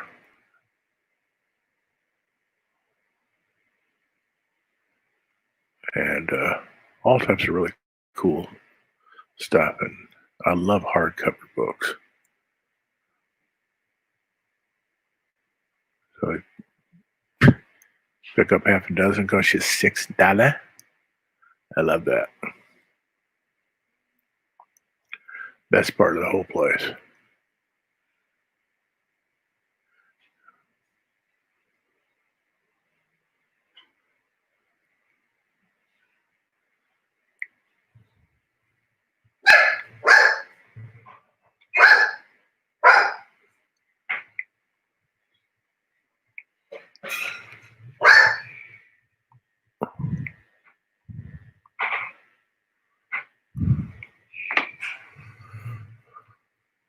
Roberto, if you're still watching, I wished you a happy birthday a few days ago, but happy birthday again.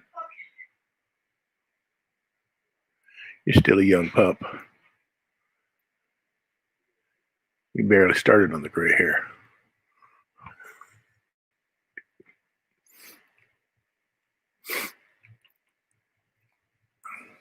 Okay.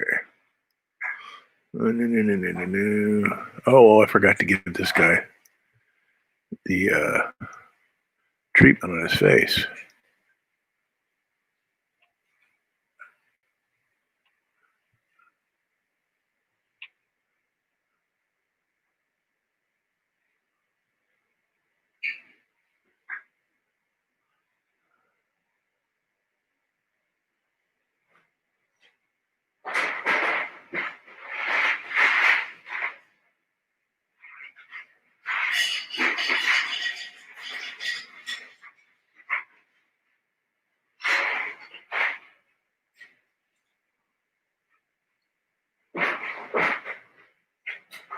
I may quiet down some of that noise there.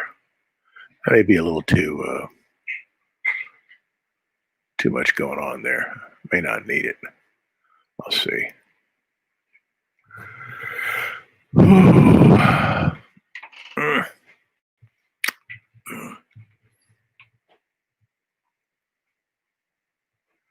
See, this is page 76, so it'll be on the left side of the page.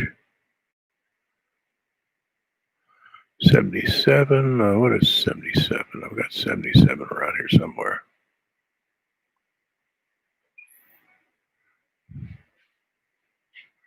I think 77, I've got, 77 Blue Boys going back outside. Yeah. Which is a important part of the story. Very important part of the story. Let me see.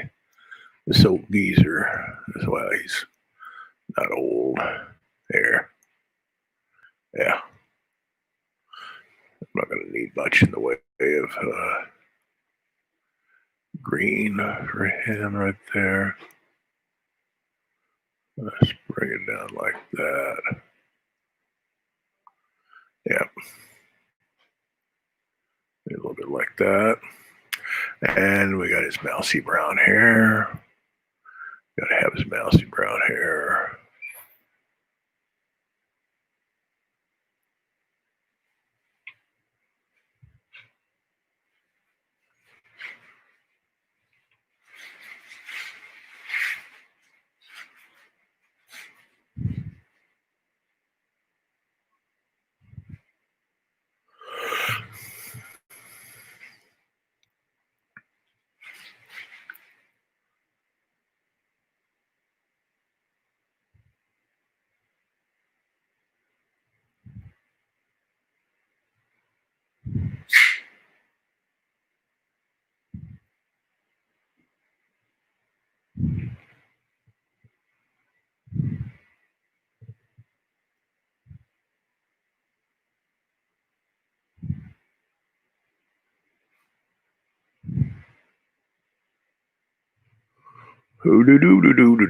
And then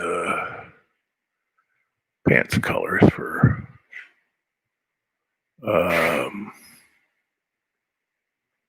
do I even have them? I have them for him. I'm just gonna not worry about that. It's not much going on there. His pants are over here.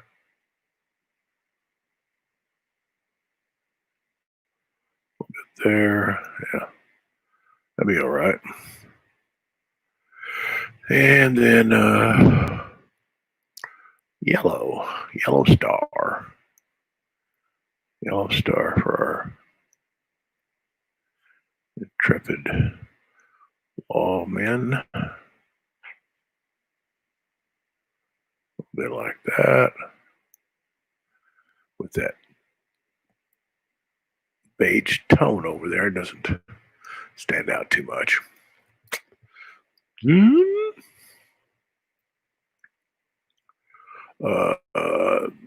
That color, I'll grab that for his pants.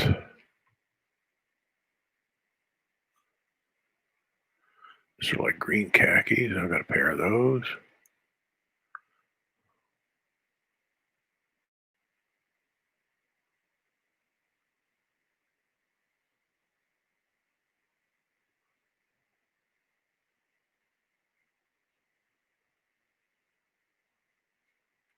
I was reading something.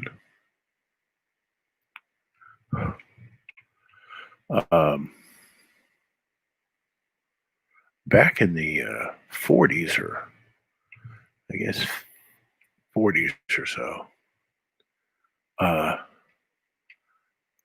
the bigwigs in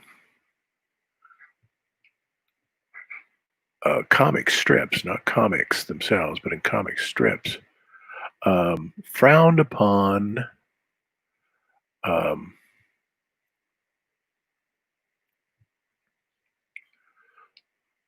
facial expressions in on the faces of comic strip characters. Somehow they just didn't think it was a good idea. And I got to get that, guys. And then Alex Raymond had his horrific, well, the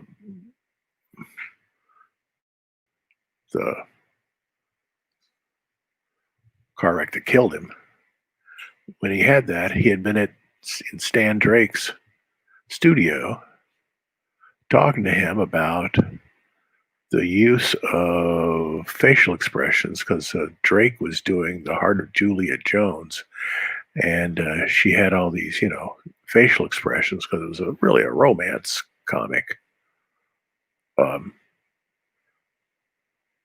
And just like,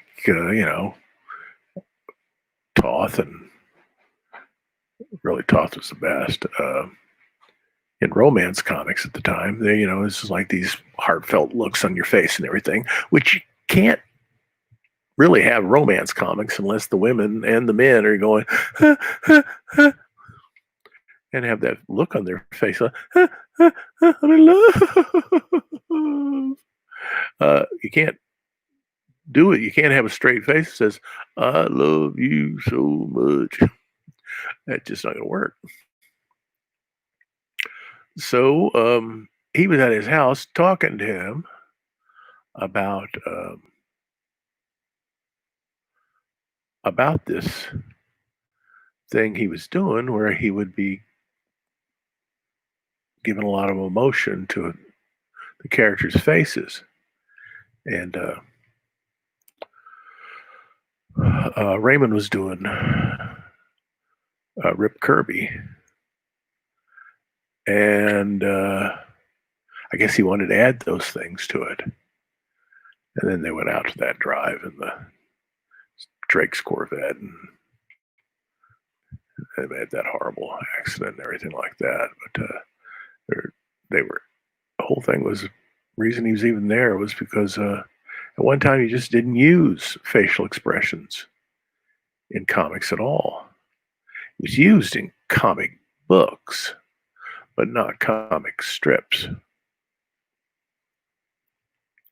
You think about, Jack Kirby and everything like that. You can't even think of a Jack Kirby comic without, facial expressions and all that other stuff. Now we're going to do some.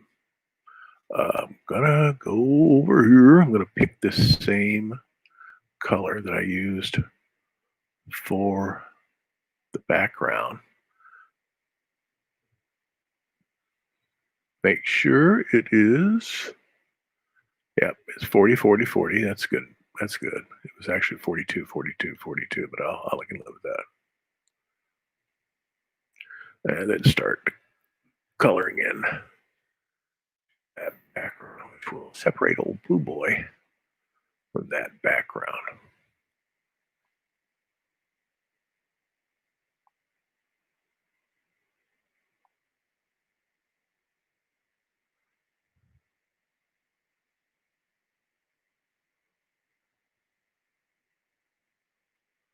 That worked.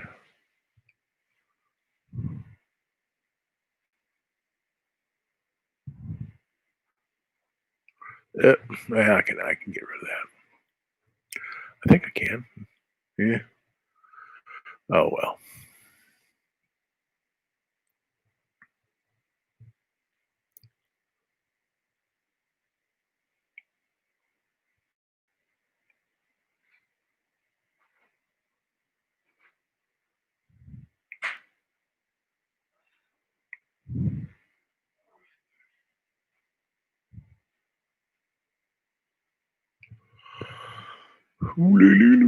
Then after this, I'll put the shadows in, and that'll really top it off. I'm coloring this very much like I would think that a Steve Canyon comic would be colored. I love Milt Caniff. I think he's probably the guy who really knows how to tell a story better than anybody. The way he would vary his compositions and layouts in his stories.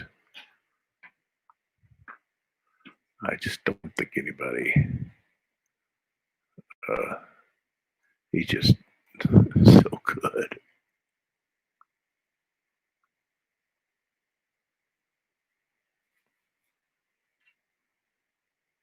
And if you notice, he doesn't. There's no facial expressions on Steve Canyon's face. It's like he's got that one set grimace on his face, and that's it. That's what was the style back then. That was the way they did it.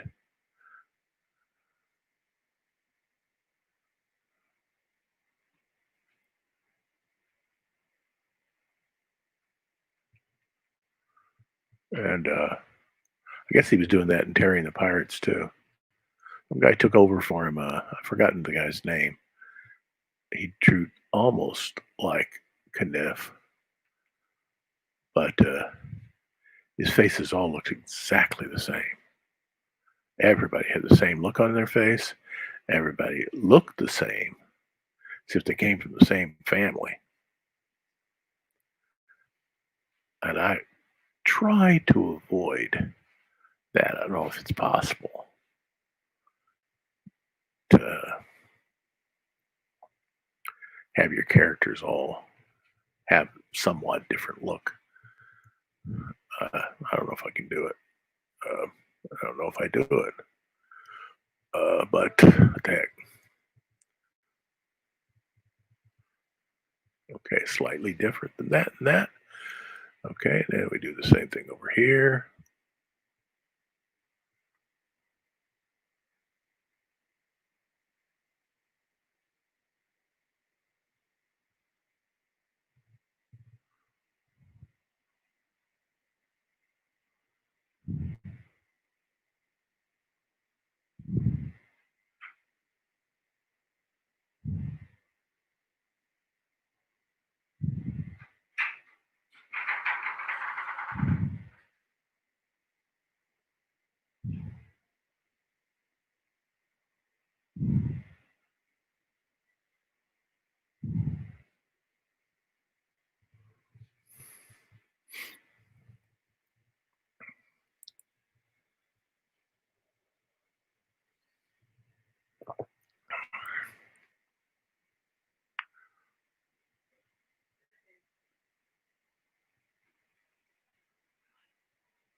Gee, I'll worry about this background over here for a few minutes. We actually leave it white.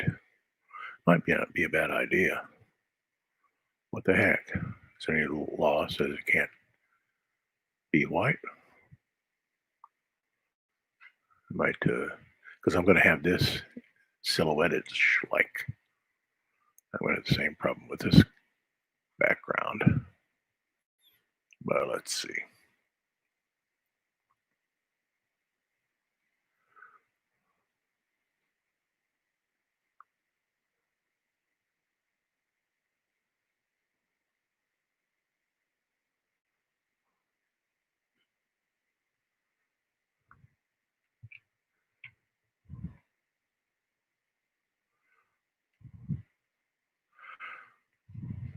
I hope maybe it's true, maybe it's not,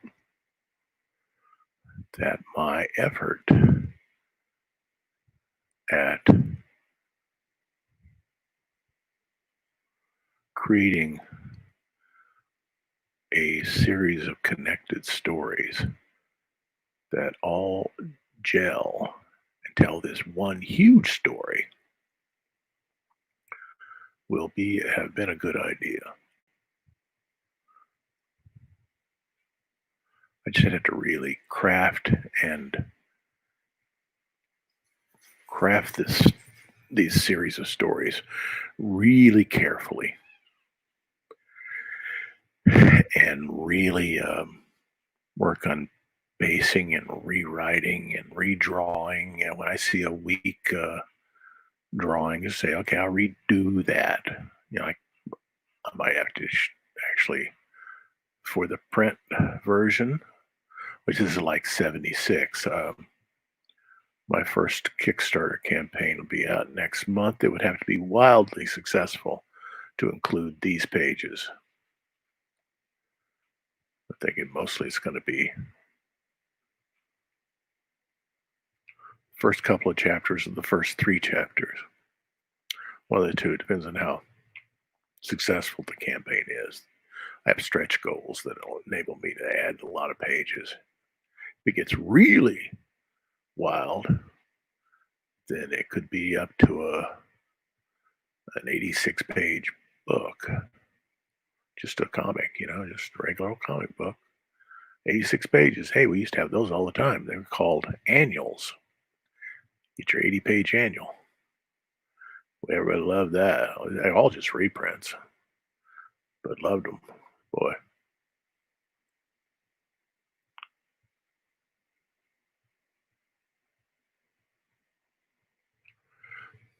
Back then, especially like Superman and Batman annuals were reprints because all the stories were standalone. They just they weren't. There was no serialization of stories till Marvel started doing that. Mostly the Spider-Man.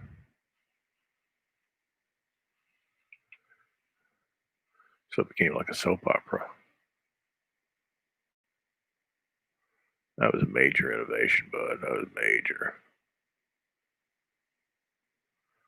Oh, the difficult part of it is how do you keep up with these stories?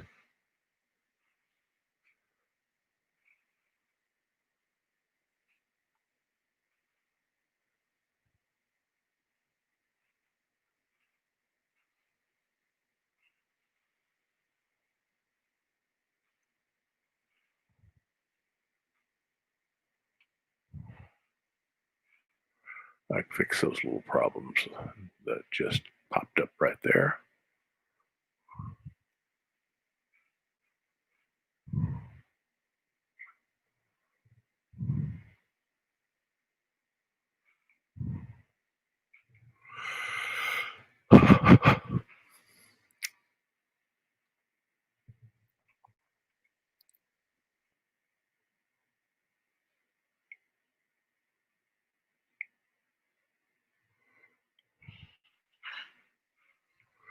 Okay, now see what I can do over here. I might just put this color over everybody.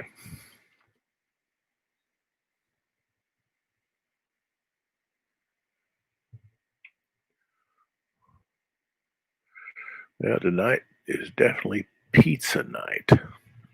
Let me check one thing. It just crossed my mind.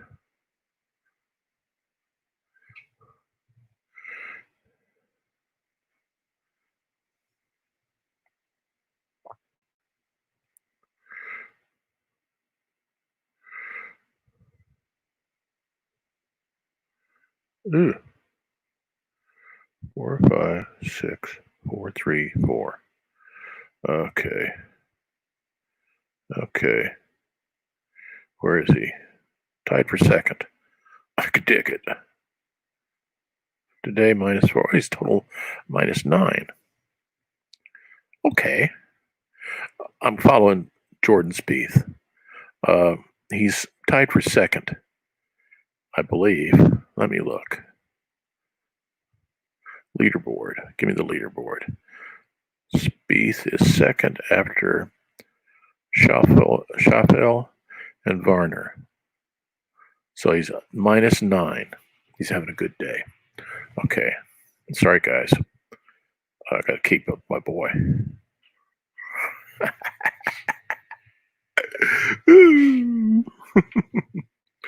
I'm sorry, guys.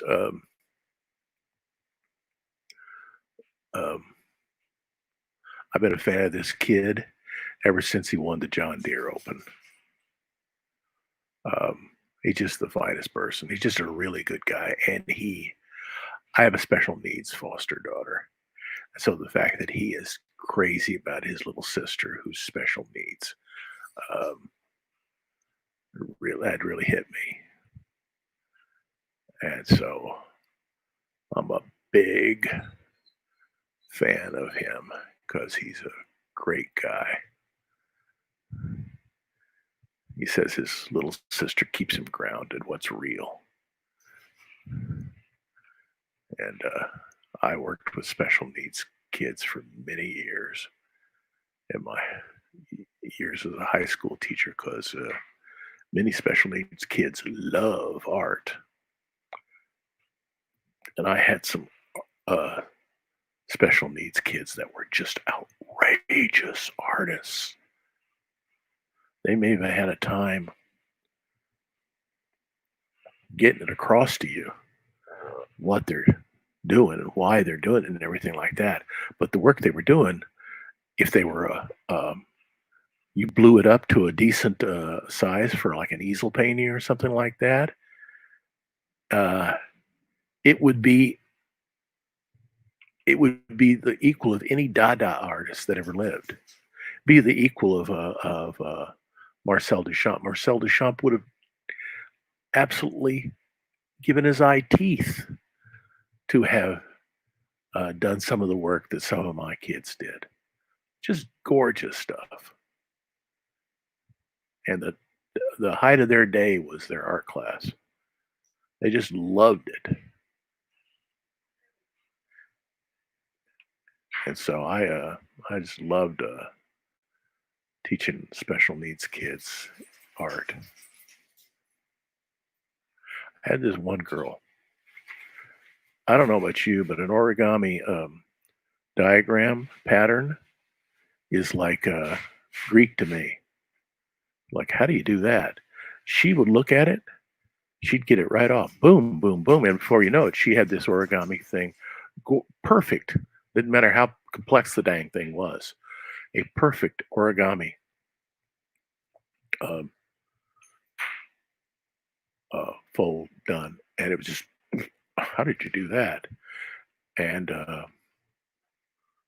yeah, I just know how to do it. So it's amazing. And I'm friends with their mother on Facebook. I'll always be wanting to know what's going on with my students that I had, especially kids like that. People don't realize how special these kids, how really, it's like Spieth is correct. This little girl keeps him grounded, makes him humble. Uh, and I think that's their purpose in the world. Tell us what's real.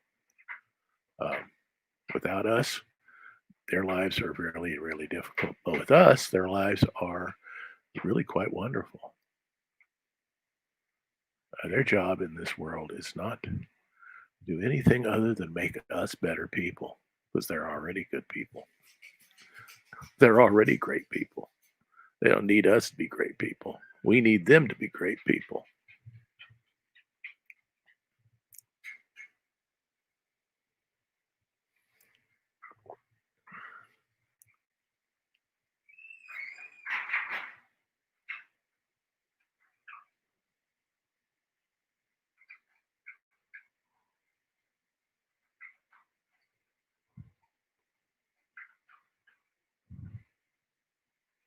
Okay, I think I'm going to let that be just that little bit busy, not just a flat color, because it's better that way.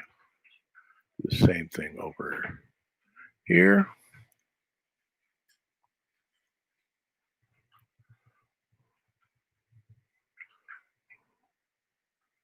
So it's like Spieth's setting himself up for the weekend. And what he really needs is he needs 4 days in which he's consistent. He'll be back in the driver's seat then.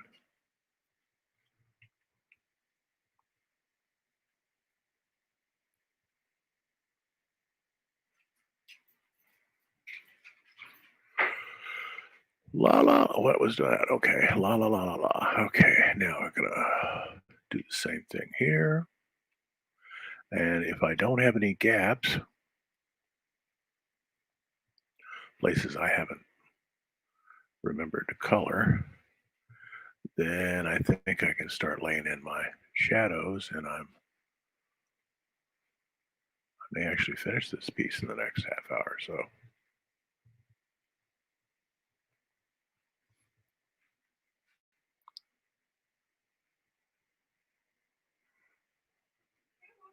it's also cool that Jordan Spieth's caddy,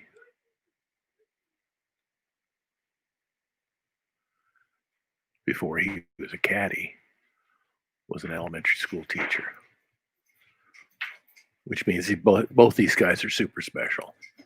Because my sister, my wife, when I met her, was an elementary school teacher, and her sister was probably the greatest elementary school teacher alive. People used to fight to get their kids into her class. Uh, every kid who ever left her class, she taught first through fourth grade over the years. Every kid, when they left her class, could read on on or above grade level. Every child. There was no exception.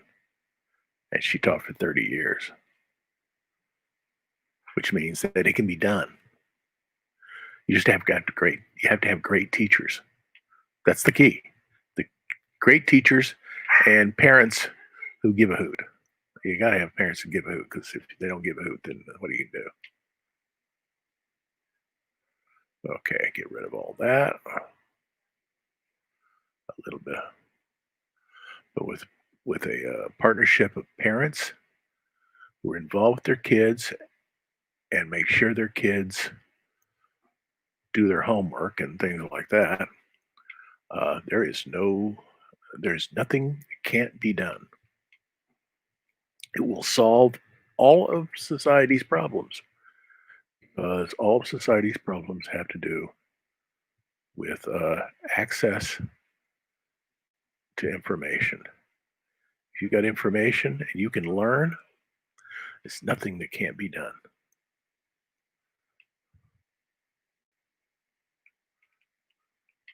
If you can learn,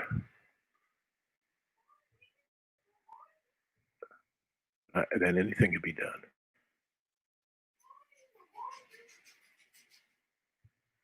Okay. Okie dokie. Now, where am I?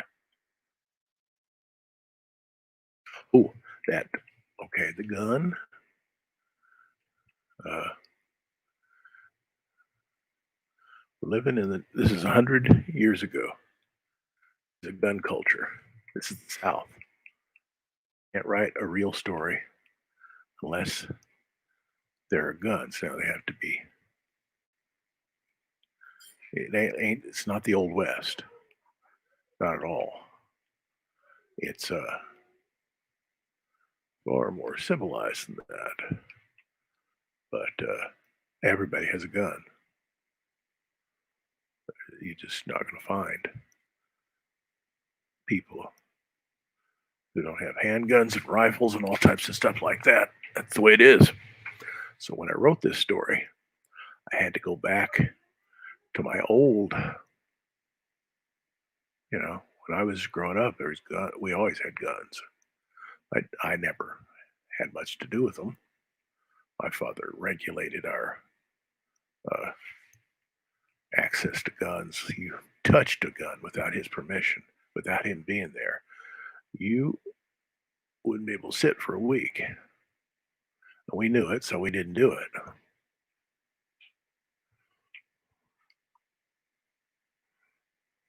And they were always locked away. You couldn't get at them if you wanted to, which is the way most people are. What you see in reports where somebody's gotten hurt is probably because somebody made a boo boo and didn't lock things away. But that's today. But back then, just everybody had them. So that's going to be a part of the story, because otherwise it's not an authentic story.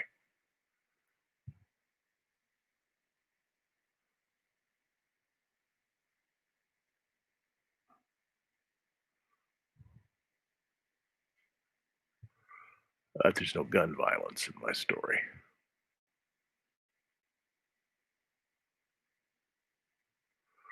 Okay, now this Joker here has to have some red on him. I'm gonna get that up there.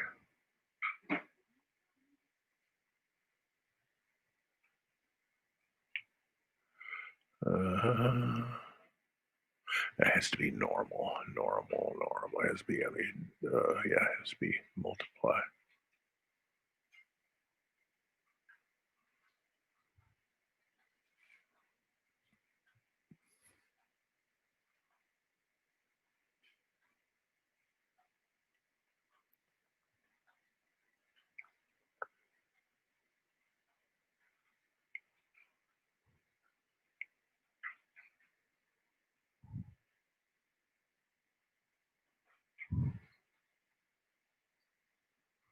Okay, that works. Let me see.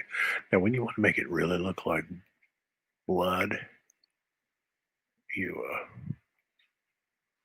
really give that some extra pressure on the old Wacom tablet in the interior. Pardon me. And Blue Boy has blood on him. Can't forget that. Put that up there. Sure, what the color. Oh, I forgot to do that on him too. So I'm glad I thought of that. Okay. Let me go back to that in a few minutes. Okay, yeah, okay, it's like that. Well, I see. Look at my big boo boos.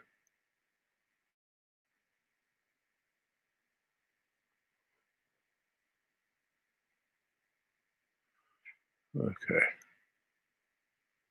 now,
okay. Um, yeah, that right there.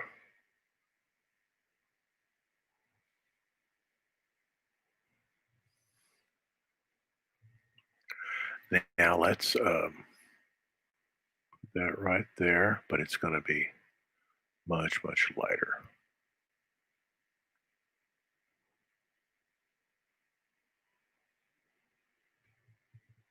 Okay. Do do do do do do do do, and then a neutral color for that chair. It would be like a, say, a 25, 25, 24. Okay, with the 24. And then that chair will just be this color, whatever it is.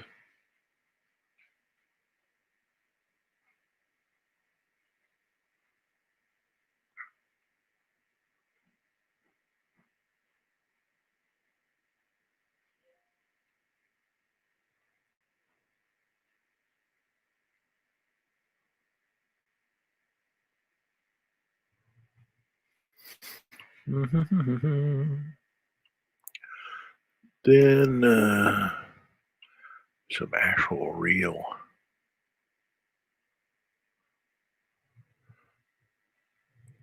gray. Put that gun over there. A little bit of that. Okay, now let's start putting in shadows. What am I going to do about that? Back there, huh? Color.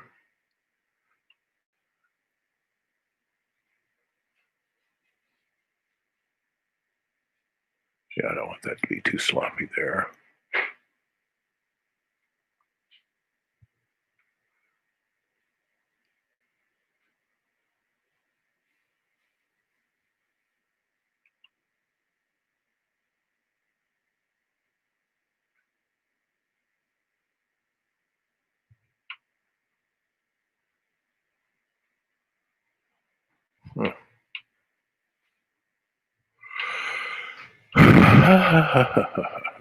So out here, let's just make this more like that right there. Not that. Let's bring it up like that.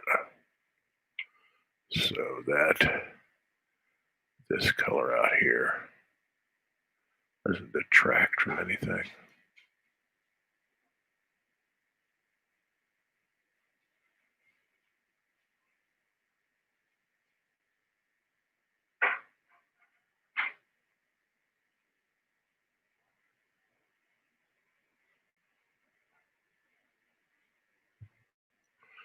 And then a little bit. Just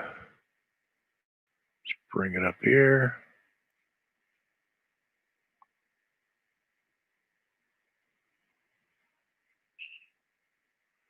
I'll let a little bit of that.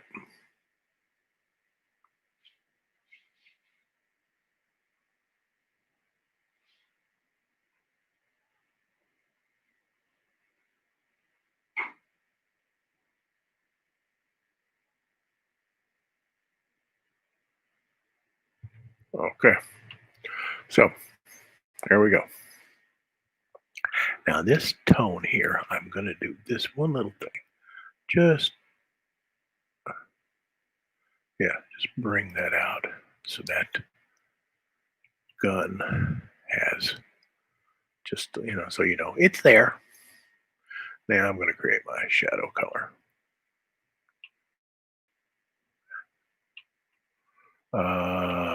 Okay. 35, 35, 5, there. Let's see what it does. It's overlaid on all this stuff. We'll just try it on this boy right here.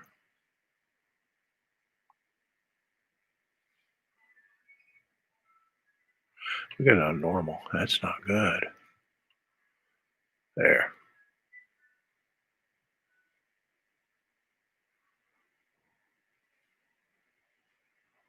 Now kind of wash it on like with ink.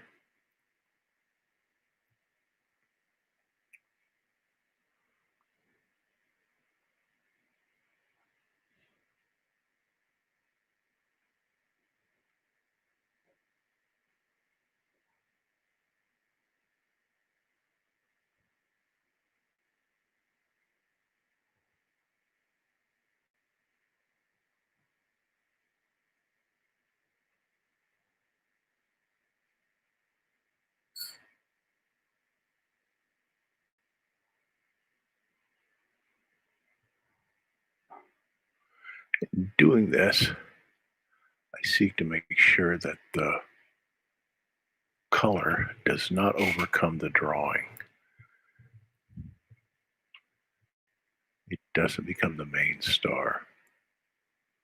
It is what is making the drawing understandable, hopefully super cool.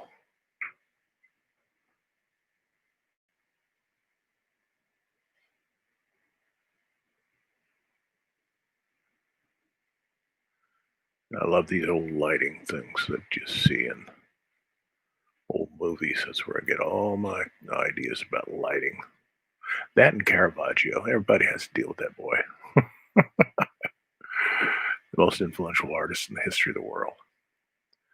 Because his wholesale use of tenebrism, which he got from Leonardo and Raphael. But Leonardo and Raphael didn't use it consistently the way he did. And for that, you get theatrical lighting. All the theatrical lighting you see in movies and in stage and everything pretty much comes out of Caravaggio. And everybody followed that guy.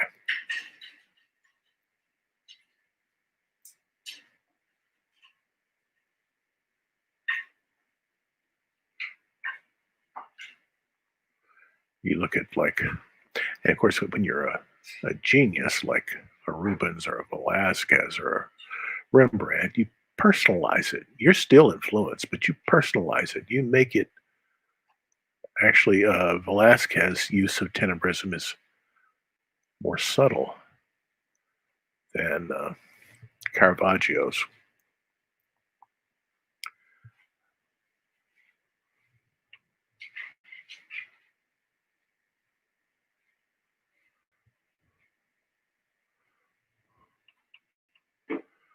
And Rembrandt, what do you say about Rembrandt? Gee.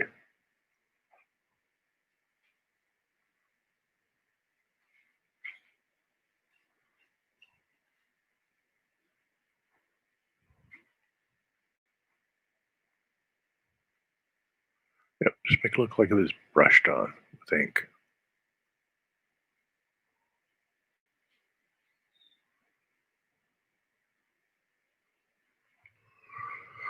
Okay.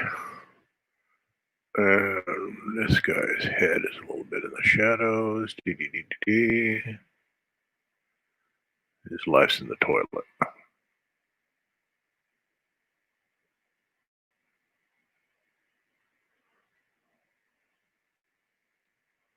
Okay.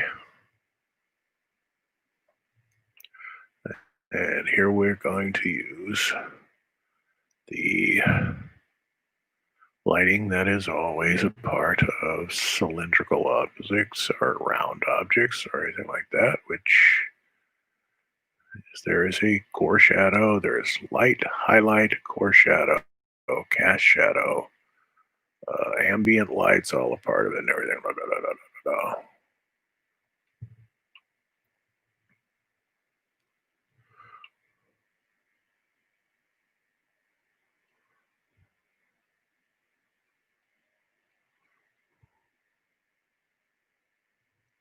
I'll probably have to do some softening of this.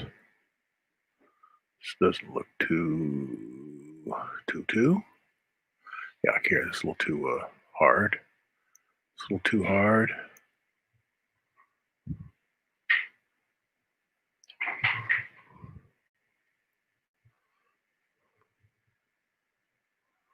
And maybe put some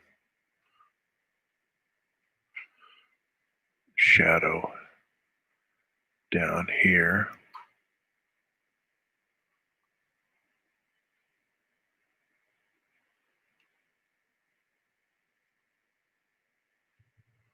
Yep. And leave this up here okay, the same way.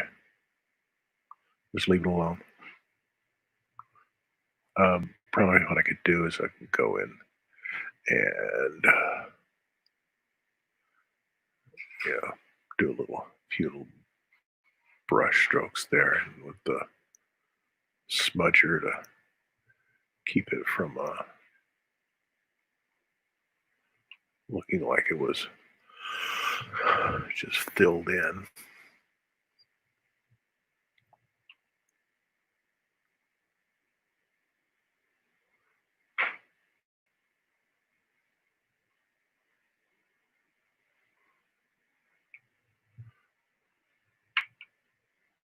What'd you do? Oh. And maybe a little bit here too.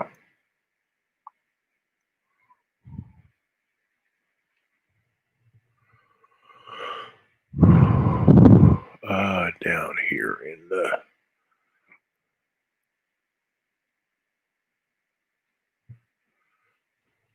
tone layer.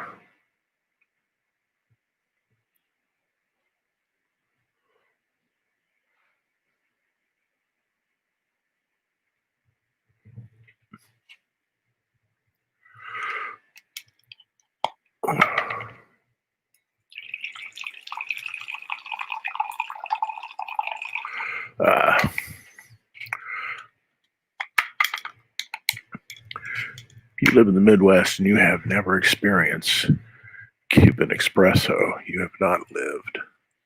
And you can get it probably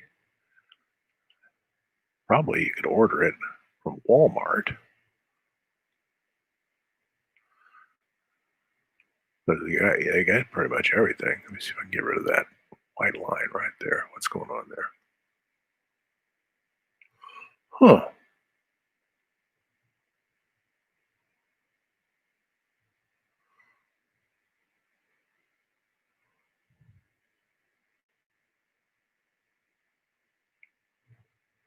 That's not it. Is it in tone? Nope. Is it in the actual layer itself? Nope. Is it in color too? Nope. Where the heck is that coming from? Shadow? I doubt it. Okay, let's try that again. I don't know where that's coming from. Well, maybe it's coming from the color layer. Nope. Well, maybe it is. Let's try doing that. It is. Somehow the craziest things happen. Okay. Now, what color? What was that? Is that 25, 25, 25? I think it was.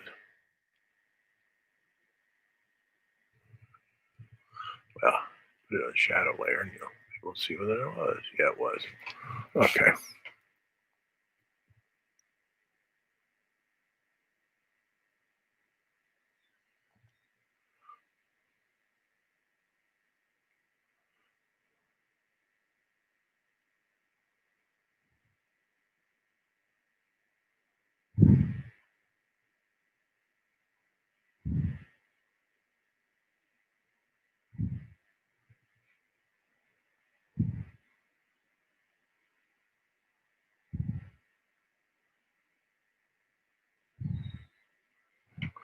Like that.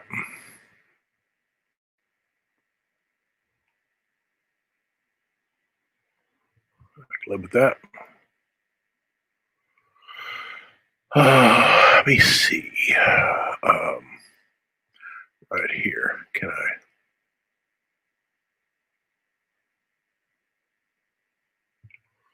Play around with that a bit? I don't know. But what I have to do is in the color area, I would have to mess with that. Then let's see if I can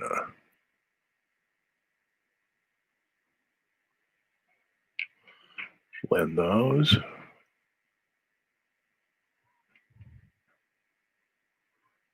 Then blend that. Really doesn't make much of a difference, does it? Oh well. Okay, so over here. Now I'm going to put this where he's almost. Nope, not there. Like it was a silhouette, just like you've seen silhouettes.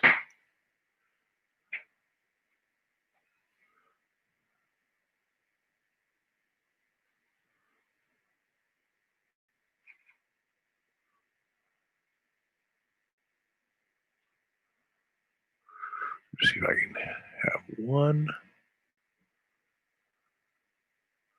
application of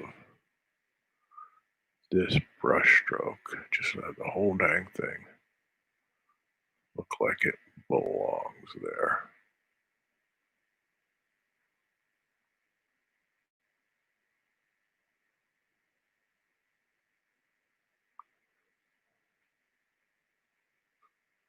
Should keep on playing with it until it catches up to me.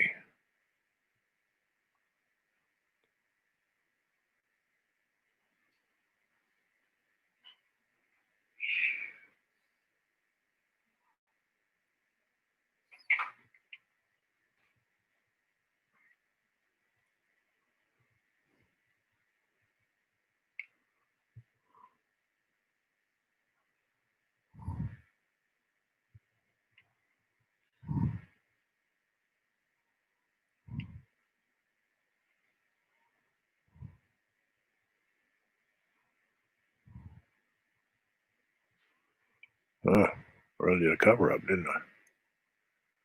Okay.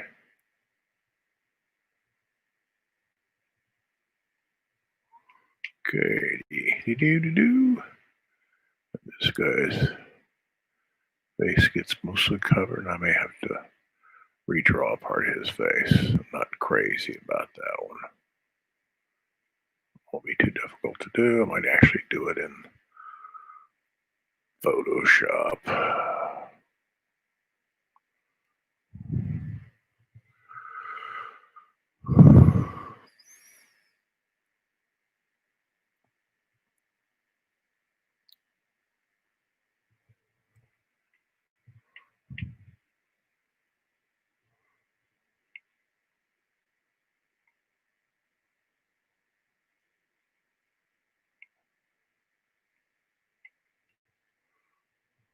Okay. Well, probably have to come in and give this guy's face a little bit of highlight because there is a sun coming through the window. Okay, now we're back to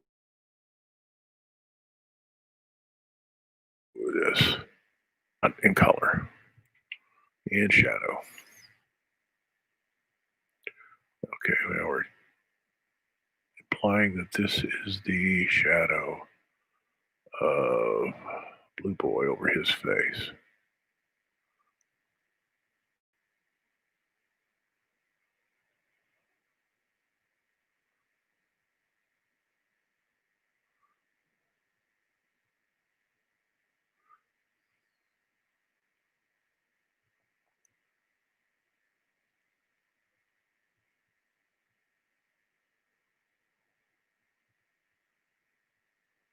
Okay, see what happens there.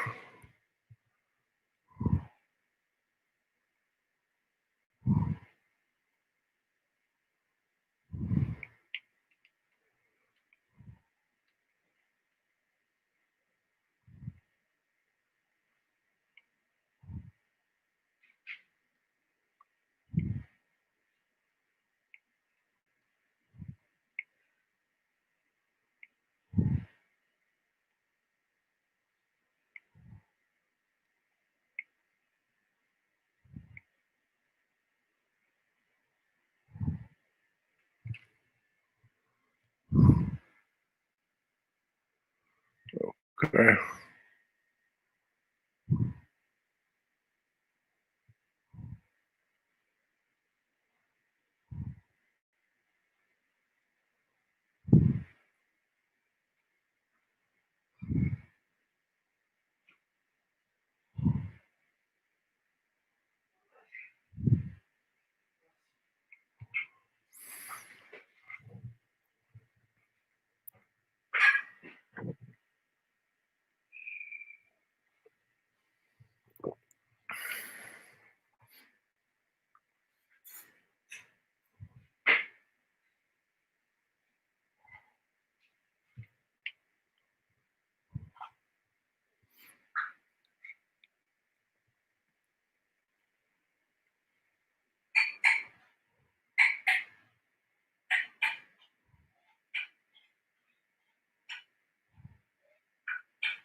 And well, should I put more of this over this guy? Wouldn't be a bad idea. It'll depend on what it looks like when it prints out. If it makes this drop out, then forget it.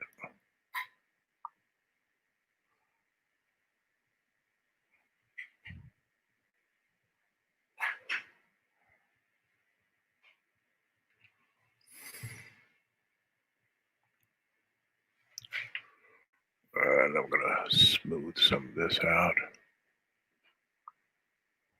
Smooth that out. Okay.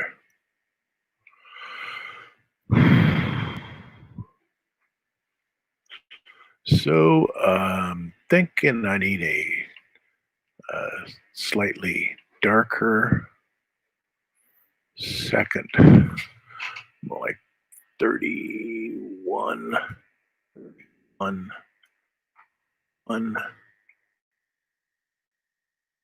shadow 2. I think I want to give it a little more pizzazz. Okay. Up once again. Normal, normal, normal. Oh, we don't want normal.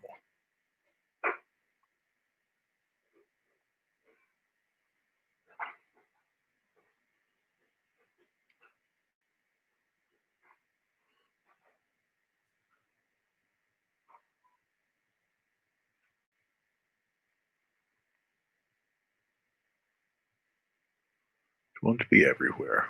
Just want it to be some places.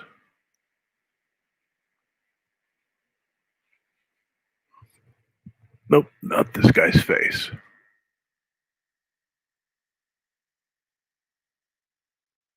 But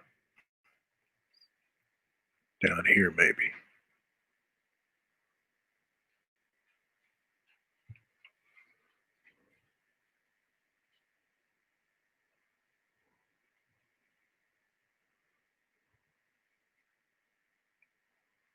A little bit over there.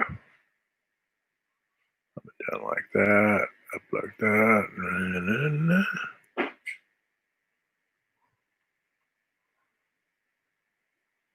A little bit on top of the old boy's head there. Here, here, here.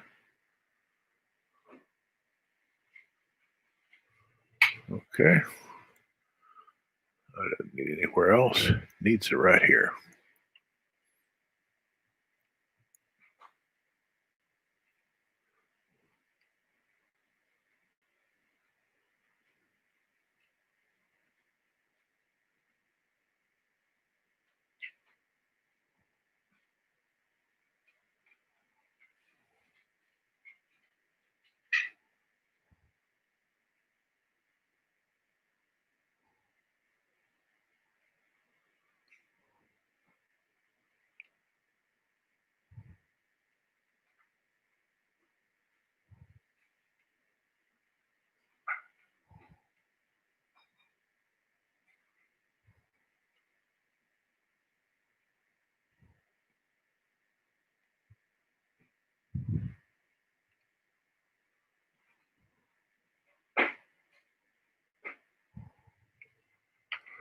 Okay. And a little more here too. In the interior part.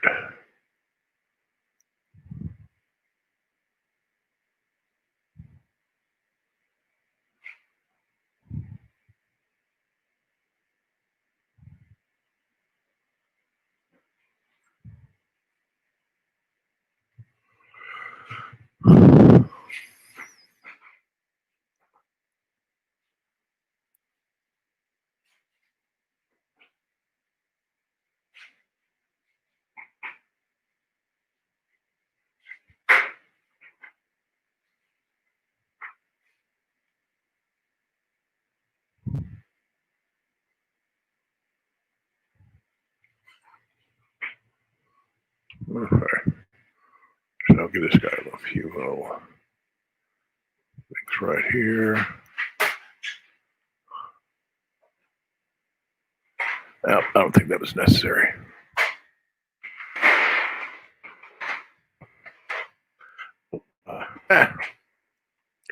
Okay, how about we step forward? Yeah. Step forward. Oh, step backward. No. Step backward. Step backward. There. Leave that. Now I need this over here because this just reeks of too much simplicity.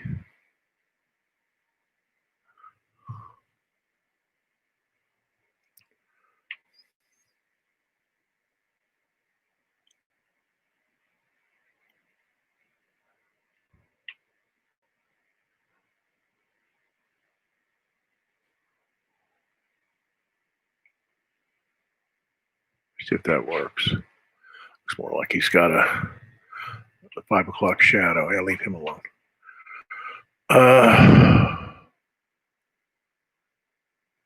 What do we got here?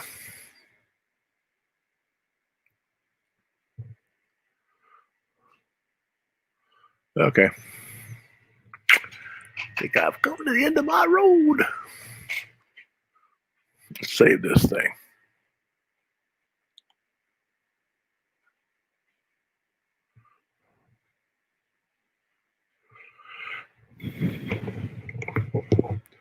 Now, this is 76, 77. I need a righty page. Righty.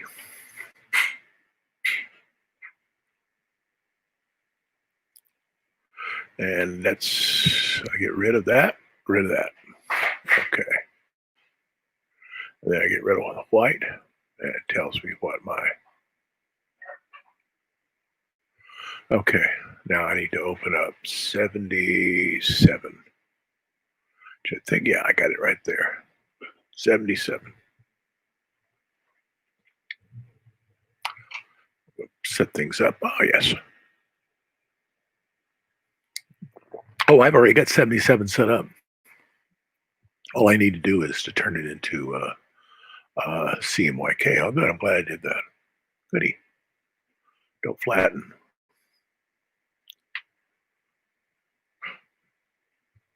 I don't have to mess with that.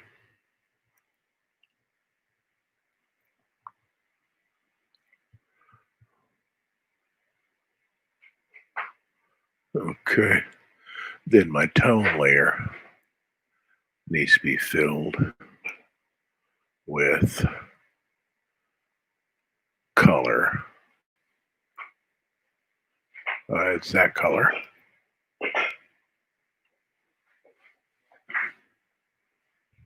Ah, you son of a gun. Okay. Well, that showed me one of my snafus. Yeah, when I originally did this, I just took an old, have a template page called righty, have a template page called lefty. Have to do with which side of the gutter the page is. So I put this over here, and I put this over here, and I just move it over a tiny bit, and I fill it with white, and I got that, and up here in the white, I didn't do that because I had that. Let me see if I can just use my. No, I have to go down here to layer 1. Get rid of that small imperfection. There. And up here, get rid of that. Okay, a little bit of this too. And down here in the line. I want to get rid of that. Okay. And then I should do this. Might as well do it since I'm going to have to do it later anyway. Burn Blue Boy's hair. So it's just like flat black.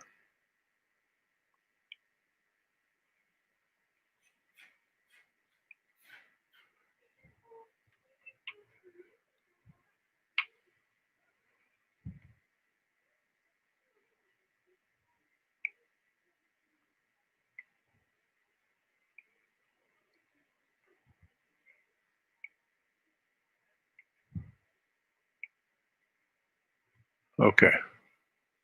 And then his hair is up here. Make sure it's okay. And then there's Pa's hair. Okay. Good. Save that thing. And I'm ready for Monday morning.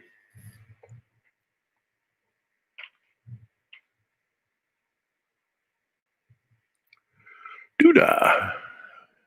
So, good day. Hope you enjoyed it. I did.